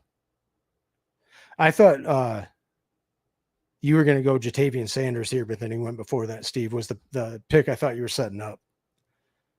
Perhaps it was before Kate Otten got picked. He took Jalen Coker. I figured you were trying to get him back there. Keyshawn Boutte goes there. What I was thinking here was Marshawn Lloyd for the bring back. And it's kind of the anti-Josh Jacobs play. But with all the way at that pick, and then I've got both of the Green Bay or both of the Baltimore passing game pieces with Marshawn Lloyd bring back. There's nothing else I could really think of that correlated much. Maybe should have taken a third tight end there. Tight end room's a little bit thin, but I think with the he's going to be as soon as he gets healthy, he's going to be the number 2 target in the Jets offense. And Ferguson, I'm just expecting the Cowboys passing game to go nuts, which is why you take the tight end in that pass game. Like basically you're just saying I'm building this out every other way than tight end. I've got decent enough running backs, I think, where it should be able to get. And then I've got the Houston passing. So basically the bet you're making here is that the Houston and the Dallas passing offenses are just going to be way over expectation because neither one of them have any good running backs. I'll look through you guys' actually, I can look through. I have to wait till it's done before. I figured you were. That's what I was thinking when I saw the Panthers stack, especially with how he looked decent yesterday. Shedeur goes in the last round here. This is kind of what I'm looking at to see some of the people that are moving up. Ray or Tesla. I guess it's probably depending on. I could have clicked one of those in that game. On yours, with what I've seen, I'd probably go Isaac Tesla. He looks better. Like he looks like a dude, kind of, don't he? Like I haven't seen anything that makes it look like that dude's not going to be on the field as their wide receiver 3. Even on like the punt coverages and stuff, when he was gunning, he was down there. He just looks like talked you into it, didn't I, Hartman? No, I think like I like Ray too, just given what the Atlanta offense is, but Tesla looks pretty good. And I figured with you being a Michigan native, I could probably talk you into that pick. Review Steve's team here for us. Baker Mayfield, Bryce Young, Sam Darnold, 3 quarterbacks late. Alvin Kamara, Caleb Johnson, Cam Scatabo. Most on-brand pick, I think, in the entire draft I saw there was Steve taking Cam Scatabo. Tank Bigsby, Jerome Ford, Miles Sanders. I thought about Miles Sanders. I was going to take him for that game stack, but God, it's just Miles Sanders, and I didn't feel great about it. Puka Nacua, he's got the bring back in week 16 with Seattle. It's probably why he made the Sam Darnold click there. Puka Nacua, A.J. Brown, he got sniped on Hurts. Xavier Worthy, Chris Godwin, Keenan Allen. The most on-brand thing was Cam Scatabo, and the funniest thing was sniping Keenan Allen. If you saw him, put him in my queue. Trey McBride and Kate Otten. I like that. Well, that's pretty well correlated team, Steve. Check out Hartman's. Hartman with a 2.673. Dak Prescott, Caleb Williams, Amarian Hampton, Breece Hall, Bashal Tootin, Jadon Blue. I like the Jadon Blue. I feel like if the Cowboys passing offense is what we think it's going to be, then the Cowboys passing game receiving back is probably what you want with C.D. Lamb. DJ Moore and Luther Burden, he correlated both with Caleb Williams. 3 tight end build. TJ Hawkinson, Jonnu Smith, and Elijah Arroyo. Like that team as well. Hartman, the Aaron Rodgers pick probably screwed you over. If there's anybody else in here that wants to go over their team, I will. My team was a 2.772. I was debating if I wanted to stop earlier at running backs, but I didn't feel great once I had Zach Charbonnet and Ramondre. I figured maybe if any of these in here end up taking over Pollard or just finding our spike week in here. But I got Eckler stacked with Jaden Daniels. Took Woody Marks, Marshawn Lloyd for the bring back because I had both D-Hop and Zay Flowers for Green Bay or Baltimore pieces with the Green Bay bring back. Nico Collins, Devontae Adams with the Mooney bring back. I thought about Penix in that range, but I just felt better with the 2 quarterbacks I had. Demario Douglas for the bring back with Justin Fields. Not that I think it's great, but it is a way into that game. And outside of Travion and Stephon Diggs, I don't feel great about the other pieces at this point. Jake Ferguson, Mason Taylor. Don't necessarily love that tight end room either with the Mason Taylor injury, but he should be one of the better targets for Justin Fields. So team plays, I don't think it's great. Was debating Tesla for the final pick. It does sound like he's moving up in the depth chart. It looks like he's moving up in the depth chart, I guess I'm not saying like my eyes are the end all be all, but the guy looks like he's out there and he's doing things like Lions would want him to do. Like if you're going to preach grit and things like that, he looks like he's doing that. I saw you went Tesla. I was waiting to see what you did. How can you pass up on the next Lions? Great. He looks like the wide receiver 3. Like I think Tim Patrick is probably not on the chopping block, but he might get his roster spot taken. Yeah, I like that better if I would have gone for a 3rd tight end. I was torn between the 2. I definitely it was definitely one or the other is what I was thinking there. But Mason Taylor, if he's healthy at all, Jake Ferguson's bye week's not till week 10. So if he can fall, I get that I'm really thin at tight end but he shouldn't be a 0, I guess is my thought. And then the only thing you're fighting, like obviously is the Brock Bowers, Trey McBride's, the Kittles, stuff like that. Retrospectively, I guess maybe I didn't need a way into that Baltimore game. I probably should have just made that 3rd tight end. Let's see, with tight ends on the board, maybe could just taken something like Juwan Johnson there. I guess would have probably been a better click. Don't like the Saints offense, but it would be a better buy and probably somebody that can actually hit the lineup if Jake Ferguson doesn't. But since you guys are sticking out, I'm going to run one more of these puppies before I go do some yard work. So if you're watching and you'd like to enter, doing it now. No, never mind. Hopefully you were watching. If I rug pulled you, I apologize on that one. I had 0 chance. Did anybody get in here? Was anyone watching? Probably going to lose anybody that was actually in here streaming now. I should have given you guys more of a countdown. That's probably on me. If you're in here and you want me to shout you out. Sorry about that if you wanted to get in.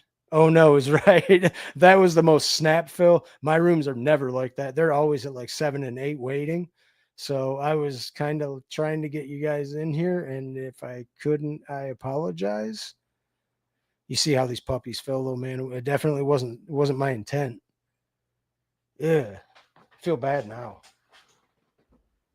Oh, well, you guys can coach me up on this draft if you want.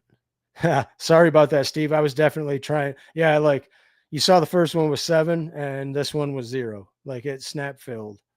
I was kind of hoping like figuring out how many people were watching. Then if I went over to it and entered, once I entered, everyone would see me do it and a snap filled. I didn't think it was going to just snap fill. Maybe the channel's growing a little bit, right? Maybe people are watching. Maybe people are actually liking and subbing. Maybe someone actually hit that notification bell up there and they were watching me draft and they're like, I'm gonna get ready because he's about to jump in one. No, I don't think that's what happened. I think it was just the nature of how these drafts fill out and how you had to they're just gonna snap fill like that. Even the first one when I put it on there was it filled in like 30 seconds. I'll leave you guys the board, try and be a good streamer. If you're not drafting and you want to chop it up, I'll be a lot more free to do that this time since I guess I'm not watching what everyone else is doing. I apologize about the rug pull. Definitely was not my MO. I guess remind me if you're watching next time to give a countdown. I guess I see why everyone else does that now. I just didn't figure it would happen like that. Now I see why. Rookie mistake. I'll try to not let it happen again.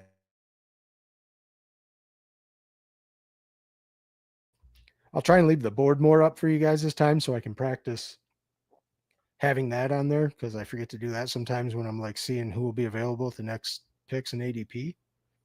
I appreciate everyone that stopped out to enjoy this live stream today. Like and sub if you can. I'm gonna be trying to do more of these throughout the, especially now that we're into August and it's prime time draft season now. I'm gonna take Malik Neighbors at 11. I figured you guys are probably in overflow now, so I apologize. I apologize for not letting you in. I was definitely trying to get you guys both in because, like I said, the rooms are better that way. Malik Neighbors and Amon Ross St. Brown. That one's for you, Hartman. I'm going to take that. I have the hardest time not taking 2 wide receivers when they fall there at 11. Like if I take Malik Neighbors and don't get Ashton Genty right here or don't take Brock Bowers, which I don't like taking him early, I feel better about him falling over here, then I usually just take one of those 2. I mean, these guys have been like studs, right? I just that's why I feel like the first 15ish picks in the draft are really good this year.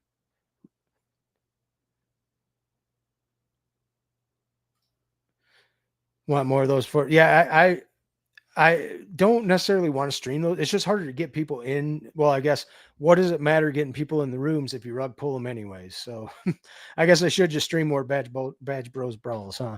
I should do it too. Just shout out Nez and John. They're always doing good stuff. So I'll probably do some. Maybe I'll do those late night because that way more people are watching, and I could just fill more rooms that way. Just and that way, if I got 6 or 7 people watching, we can fill it real quick. So I'm going to need to work an article anyway. I need to stop procrastinating. Well, Steve, then I'm glad that I could get you back to writing your fantastic articles for the FanSpeak Network. Everyone go give Steve a follow over on Twitter.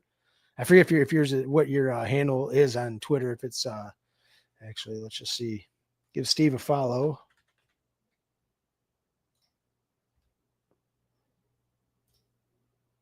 It is Steve O Speak on Twitter. I guess I should have just remembered that, but Steve O Speak is definitely a good follow on Twitter, and follow FanSpeak Network because they're always putting out good content. Hartman, you trying to do how many are you trying to do for best BBB? Not sure what be. I was thinking best ball breakfast, but it could also be good if you have more limited time, like quick. Yeah, that's what I was thinking too. I'll still have to stream up and be listening. Thanks, Steve. I appreciate you giving me watch hours and stuff. At least 50, but if I have 75, probably. Oh, Badge Bros Brawls. I was thinking best ball breakfast when I saw it because that's what I always when I see because I'm used to watching the streams.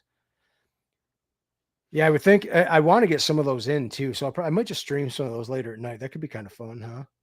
I don't know what like. I want to do it, but it's also like a thing where they go so fast. You kind of got to grind them out. I feel like. Is there a way I can?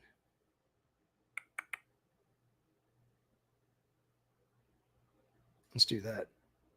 Here you go, Steve. I'll give you a shout out in the chat.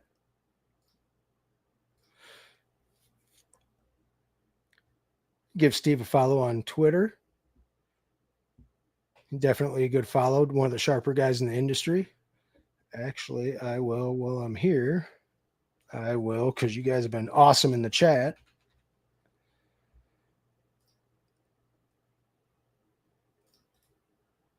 Is what I like about having multiple windows open. You can do stuff like this.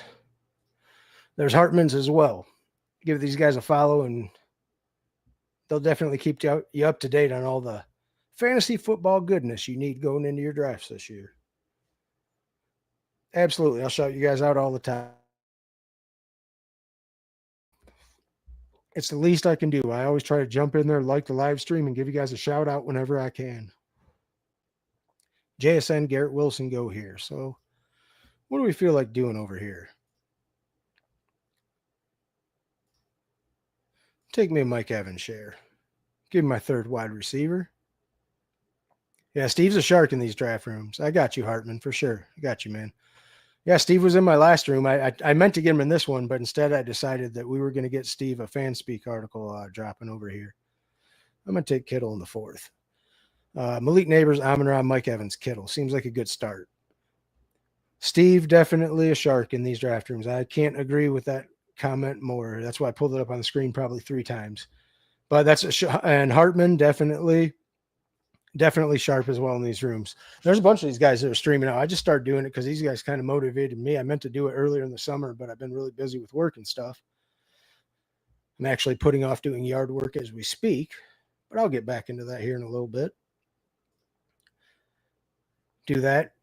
Give the yard the brush back operation, as I like to call it.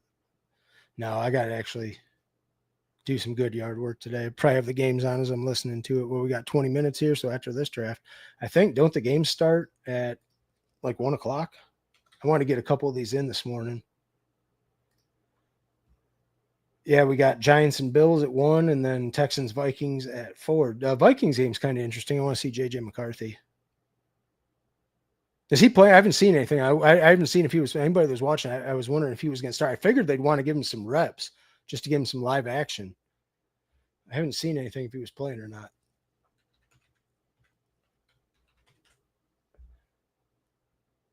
Have they said anything about it? Yeah, I would think he's playing. That's what it says. You're an angel, Steve, right? Steve's definitely he's definitely one of the sharper and one of the nicer guys in this industry. I'll give him that. Absolutely. Yeah, I mean, I would think they just want to give him like some live action, based on how his rookie season went. That's what I thought. I was just looking at stuff, and they said JJ McCarthy preseason action and stuff. So I would think they want to get him just some live action, even if it's against not a full first team, just to get him some looks, because he hasn't really got to do much ever since he tears meniscus last year, I believe it was. So.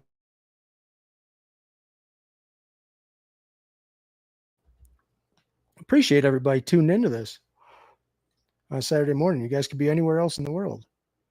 Dart would be a little interesting too. Yeah, the JJ McCarthy one is the one, because I just want to see that, because they just didn't have to throw it or anything when he was at Michigan. So it's like, I think he's good. He looks like, he looks like how Shedeur looked like. He should be able to get in there and play. Will he elevate the offense? Will they be heavier passing expected? Like, is he that good where they're like, okay, yeah, we're going to run the ball, but we're definitely throwing a lot? Or is it going to be like, okay, we've got to spoon feed this guy along, because he hasn't seen any NFL action yet.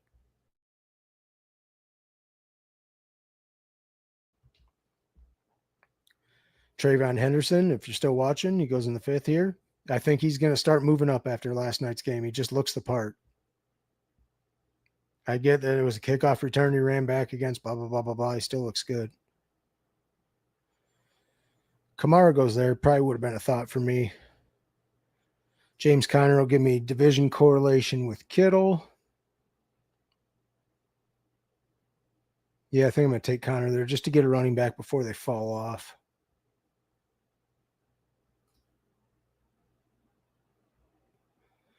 You hate to be 0 RB. Hand off to Jordan Mason for a touchdown first. Oh, that would be hilarious, wouldn't it? People would lose their mind there. Roma Dunze and Jordan Addison go there. I was going to take Rome if he got back there. Man, Zay Flowers in the 6th, huh? Sign me up. What are we talking about? I don't think like I get that he's not like a ridiculous. It was between I was gonna take Pearsall for the game stack there, but this just seems too far for Zay Flowers. I felt comfortable clicking on him here in the 5th. It just feels like too good of an offense for him to fall down there. I know. I guess I should, so I don't forget because I don't take Kittle a whole lot recently. And then after that, it's kind of going to be everybody in that next pocket of quarterbacks. 103, that should be right around the range where I'm picking, right? 107, 103. That's what I thought it was. 107 and one. So if I can get him to fall back there, the Pearsall drafter might take him before me there, which is fine. That's why I've got other outs with Baker and Mike Evans. Or with I've got out with Baker, Mike Evans, and I've got Amon-Ra St. Brown, Malik Neighbors for both the Giants quarterbacks later. You can see, just for fun, I can go to this with the overlay tool. You can kind of see. I guess I should do it from Malik Neighbors and add George Kittle to that and see. A lot of times I take Tony Pollard with him, Aaron Jones, so you can tell I get back into that running back range where I need another one later. Joe Mixon on a fall sometimes. That's what's nice about the overlay. You can see what your combos are, like what you've taken when it falls there. I obviously don't have that combo a whole lot. Malik Neighbors with Kittle and all the tournaments I've drafted 1.2% of tournaments. So it's pretty unique to me as it is. But then if you look like Malik Neighbors plus Kittle plus Amon-Ra, none of them. Just the way the board falls, like it's not this. Somebody will snipe Kittle or somebody will take Amon-Ra before the turn. Stuff like that. Sorry about having the overlay in the way there. Forget sometimes people are watching. A lot of times I stream these by myself and there's not a whole lot of people watching. Pacheco, Emeka Egbuka, Jerry Jeudy, Montgomery here. Matthew Golden I've clicked him so much in this range right here. Before, actually, it was more in this range before he started moving up. I've been laying off him a little bit more as he moved up the board there.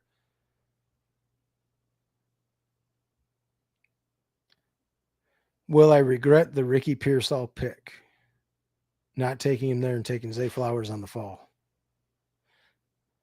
I can see the upside case for Zay versus the floor, or the upside case for Ricky versus the floor play for Zay. But I mean, if they're a good offense, he should get work.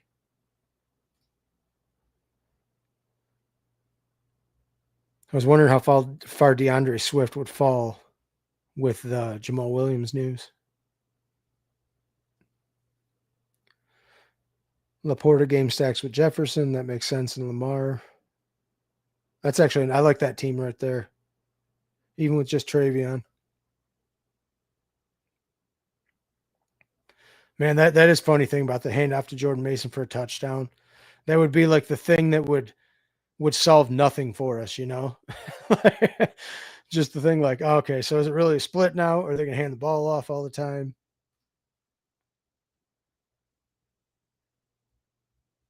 Chris Godwin for the double stack, huh? I don't like that yet, though.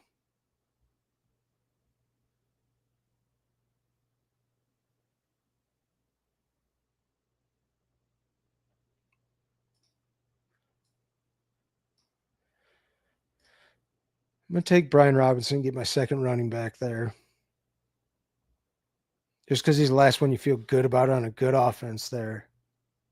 Keon Coleman. There's a pick I'm hoping comes back to me. It was not ETN.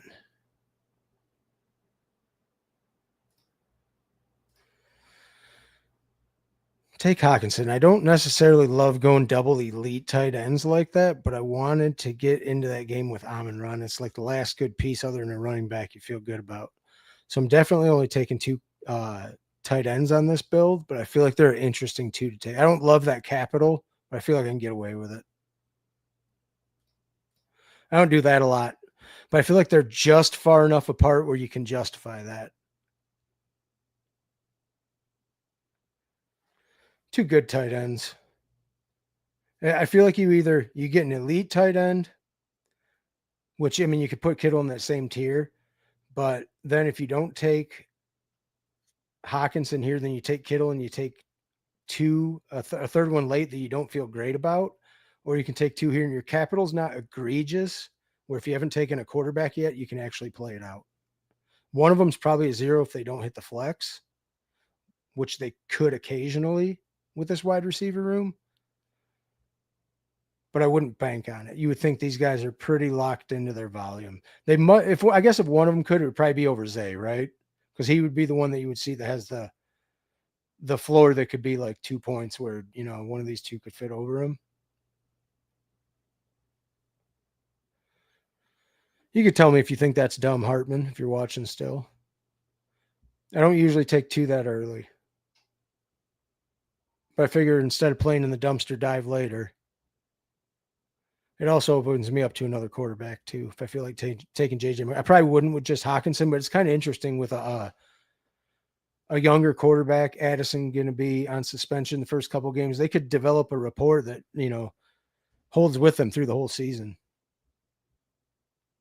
Really, I wanted that more because it's the last good piece in that Lions and Vikings game. It's really the only thing you can get left at that range.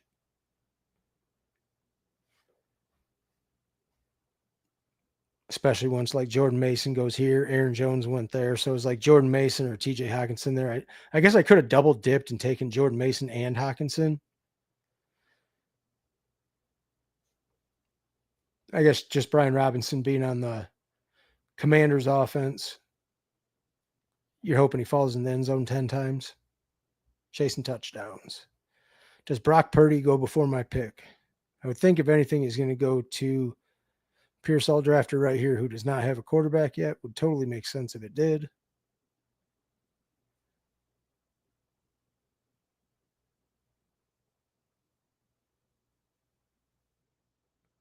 The moment we've all been waiting, he's going to, I mean, I don't see how you can't go in there, right? He doesn't. So I'll take Purdy there for the Kittle stack.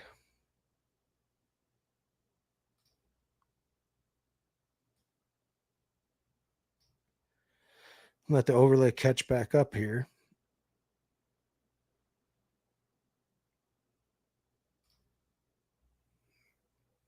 I'm torn between, I think I'm just going to do it. At that pick, there's too much that can go wrong on the other side of the board. I've already made my bet on that game. And with where I'm at, his ADP is 110. It's 118. And I know I've got the JMO drafter here with just Burrow. And he had him with Higgins, Devontae Smith, Michael Pittman. Yeah, that's probably the right click there. I wanted to try and push him to get it back, but I didn't think it would happen. So we're at a 2-2-4-2. Interesting build. Definitely not how I normally build, but I've got the premier tight end for that game. I could also look for Bears pieces to get now. Could see if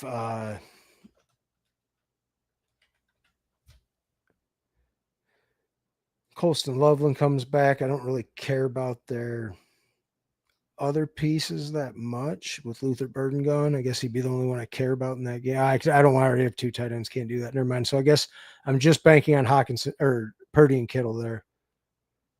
So then what I'd have to look for is, I guess I could take other pieces in the Giants and Vegas game if there's anything else that's going to stack out. Because outside of that, you're kind of tied into what you're tied. I guess Panthers for Mike Evans would be a week 16. Probably not taking J.J. McCarthy on this build.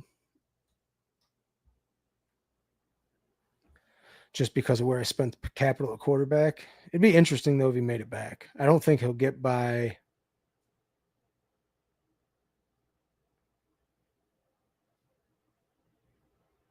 He should go there to the Jefferson. I'm not taking 3 in the window. That's too much with the double elite capital I spent at tight end. Definitely not a quarterback range here. Can't be. So if we're not going to take quarterback, we'll take Steve's favorite pick, Cam Scatabo. If he makes it there, will give me Giants correlation.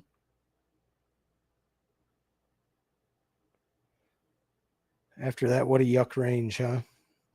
Ray Davis, another good running back in that range. Probably all you really feel great about. Well, you can really tell how the board's shifting in this range because you definitely feel the dead zone now, don't you? Cam Scatabo will not make it back to me as he goes there. J.J. McCarthy goes to the Justin Jefferson drafter as expected.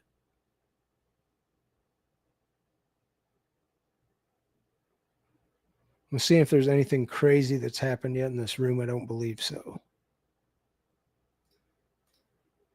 This will be the range I'm in. I'm not taking another quarterback or a tight end there. Definitely should think about wide receivers or running backs in this range.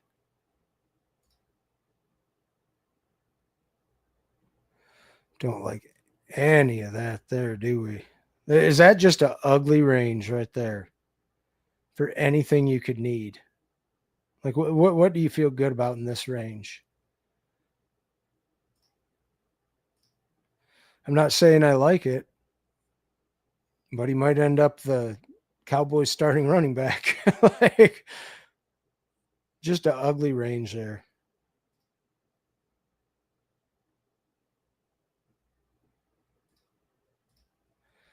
Take Javonte and Cedric Tillman. There's nothing in this range that if you're not built for it, what you're looking to do there. I just wanted to get my fifth wide receiver before I felt like I fell too far behind. But they give me game correlation, both running backs there. If it felt like that, nothing else. If anything, I'm pushing for a third quarterback late.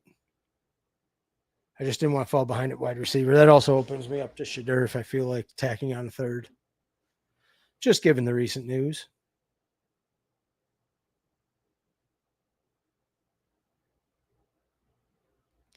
Zay Flowers fall makes the wide receiver room a little bit stronger because you feel like you got a free fifth round pick there in the sixth. I don't like Javonte in that range at all, but if he ends up the Cowboys starting with, like, we don't know what their running back room's doing.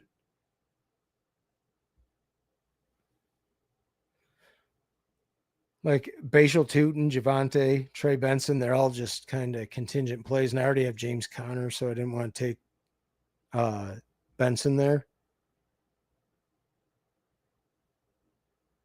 Garendo, he's hurt right now. Like, I just feel like with what I'm doing, there's nothing in that range I should have done. Imagine saying that a month ago, right? Hell, a week ago, I was saying taking Tillman opens up Joe Flacco.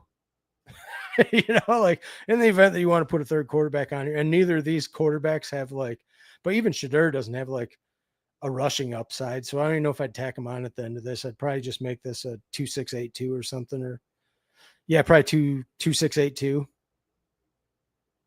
I feel better about that than anything else because I don't love the run. Yeah, that's definitely what it'll be. Steve says he likes the Tillman pick, so I suppose I should feel a little bit better about that currently. There's nothing else. Like, what else do you get here? Kyle Williams, Josh Palmer, Romeo Dubs. Like, just pull him up and take the wide receiver too. I don't either, especially not since it sounds like Connor's just going to do Connor things again.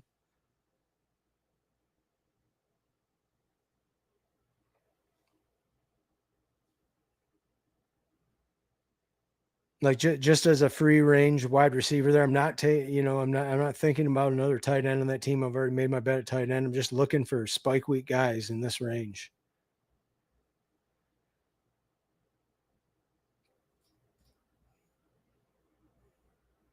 I mean, if we get back to pick 155, don't I kind of got to think about Quinshawn here? Like team correlation, 20 picks after ADP. Yeah, he's still falling, but at 150 something, if he ends up the Browns starting running back, not saying I endorse anything he did or is accused of doing, but there's only so many picks left in the draft after that. And we're talking about a guy that's walking around the track with a hoodie on right now. Oh, no, he does have his helmet on now. So there's the Keenan Allen range. That was a little bit later than Steve and I would have been. Would have been thinking about taking him. I'll take Jerome Ford here.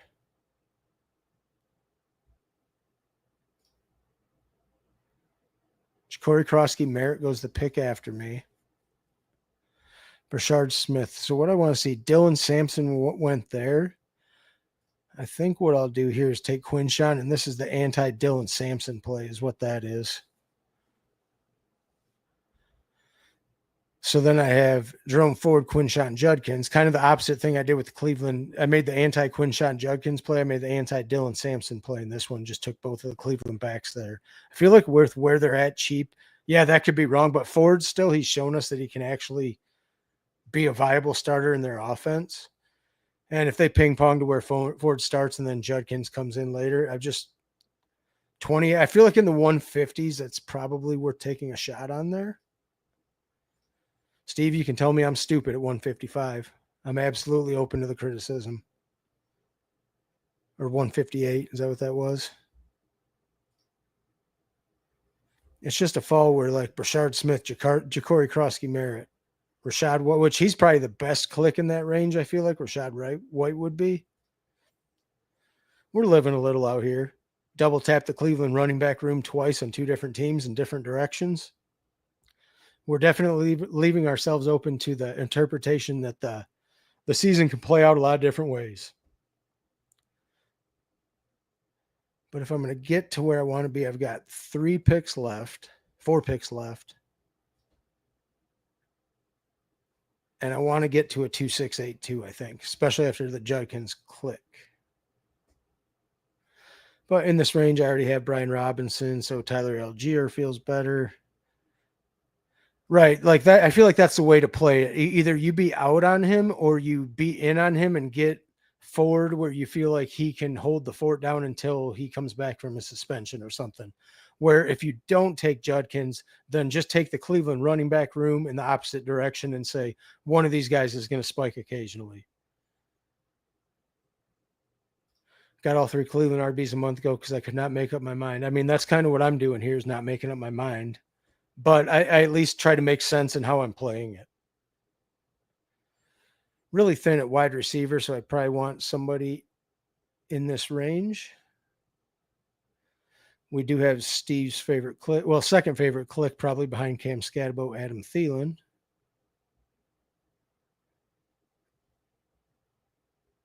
Alec Pierce actually has San Fran correlation in week 16. Some stuff like that you don't realize until you see it. My words are definitely right. There definitely is. Or if he could miss 10 weeks. And even then, right, do they give him a full workload? Do they want to let Shadur throw the ball more now? Do they want to lean into the passing game? Like there's all kinds of stuff that I'm thinking now where Judkins, where they're just like, you know what? We're not even going to mess with it this year. We're going to let the legal system play out. And then we'll see what, you know what I'm saying? Like, how do you even sign him to a contract like right now until something happens? If you're them, I don't know how you can. We'll definitely get Thielen or Alec Pierce here. Which one do I feel better about? Probably Thielen just for a fuller play when I need wide receiver. And if he comes back, I could take Pierce as well. DJ Giddens on that. I wondered if he had any Indy correlation. I didn't take time to look. Mike Gesicki goes there. So I'm going to take Alec Pierce here just because he's got the correlation with San Fran in week 16. So then I'm on to a 2.572. My last pick will be another. Maybe I should have made that, or I've got 2 picks left. So yeah, I'm going to make this a 2.772 and take 2 more running backs just because that running back room's really thin. Well, it's also Ford and Sampson look good. Right. Are they going to bring Judkins? I mean, they'd probably give him like 5 touches and make him earn a spot based on he'd have to show them that he earns a spot in the offense. But I agree with that. If Ford and Sampson look good, I have a hard time seeing both of them will look good with Cleveland, but at least you give a chance for one of them to look good and take the role. And then you make Judkins have to earn it back if they sign him. Cannot stop drafting QBs in my slow drafts. Yeah, like depending on where the room falls, especially now, it feels like the 3 quarterback meta is very viable the way the draft boards fall. Just because the prices aren't egregious for quarterbacks like Anthony Richardson, Geno Smith, Jalen Hurts. I'm trying to think who else probably took 3. Stafford, Trevor Lawrence, Drake May, Sam Darnold, Stroud, Jordan Love. Like you can get 3. If you don't get 2 in the window, then I think you take 2 with an elite or 1.5 in the window and the other 1.5 down here and get 3. Right. I feel like he'd have to earn it back. Like they're going to have the role and he's going to have to show that you can't keep him off the field. Kind of like what Jahmyr Gibbs did, what I feel like Jahmyr Gibbs did with David Montgomery, and how the reason the Lions should have him on the field this year. So I think with this, I've probably got enough at wide receiver. I'm just going to make 2 running back clicks with the last 2. And I feel like that should be what I should be doing based on the Quinshawn and Javonte. Not that I like that Javonte pick. Just didn't feel like I loved it. Maybe it should just been Jaden Blue and pull them up. But I'll have a chance to redeem myself with 2 later running back clicks here that feel good. Not going to be an Isaac Tesla team this time, I don't think. It could be Shadur if he hasn't gone yet with the last click. Let's see if anybody's taken him yet. Jackson Dart went there. So I could think about Shadur here, which would make maybe he did go already.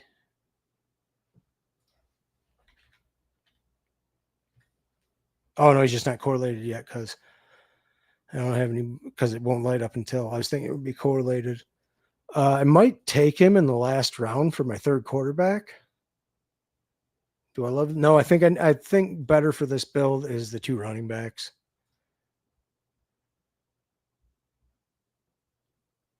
What do we like down here? Taj Brooks still. I was going to look for correlated pieces when it gets here.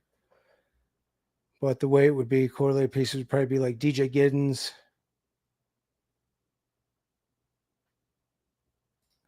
Might just play by ADP and take better running backs there and see if I could get somebody that actually would hit the lineup.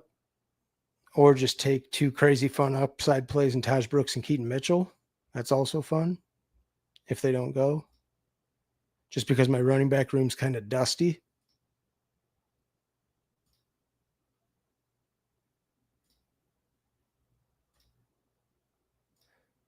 Take Taj Brooks with one of them.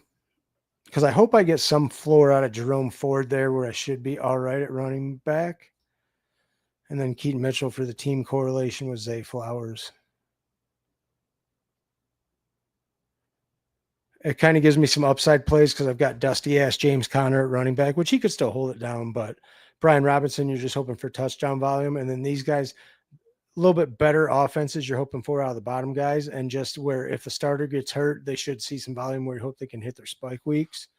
So Brock Purdy, him stacked with George Kittle. We've got the Alec Pierce bring back in week 16.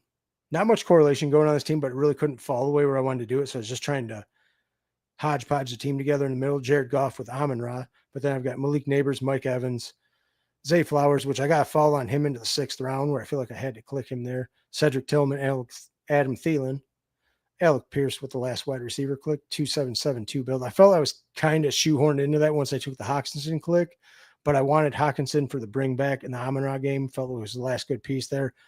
I guess I could have swapped Brian Robinson for Jordan Mason.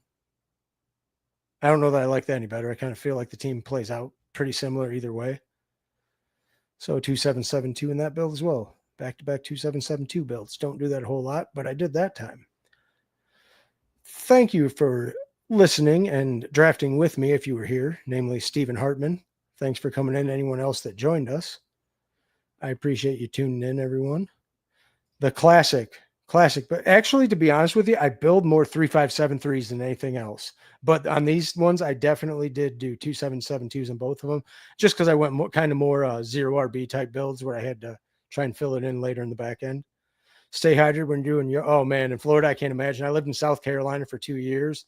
I was doing landscaping down there, and that humidity is absolutely ridiculous down there. Like, okay, so down there, it's probably like 100% humidity right now. Here, it's not terrible, and it is 74%. So it's still bad. I'll definitely stay hydrated. I drink a gallon of water a day, but the Florida, the heat in the southeast can be brutal. So you make sure in that brutal heat, Kelly, you're staying hydrated as well. So thanks for tuning in, everyone. I've been your host, Anthony. This has been Best Ball on Call. I appreciate you tuning in, waking up, and drafting with me here on this lovely was Saturday morning, now Saturday afternoon. I hope everyone has a great Saturday. Have a good one. Good stream. Fun drafts to watch. Thanks, Steve. I appreciate you. Hartman, peace out. Everyone have a good day. Enjoy the football today. Good luck if you're drafting these best ball streets. Have a great day, everyone.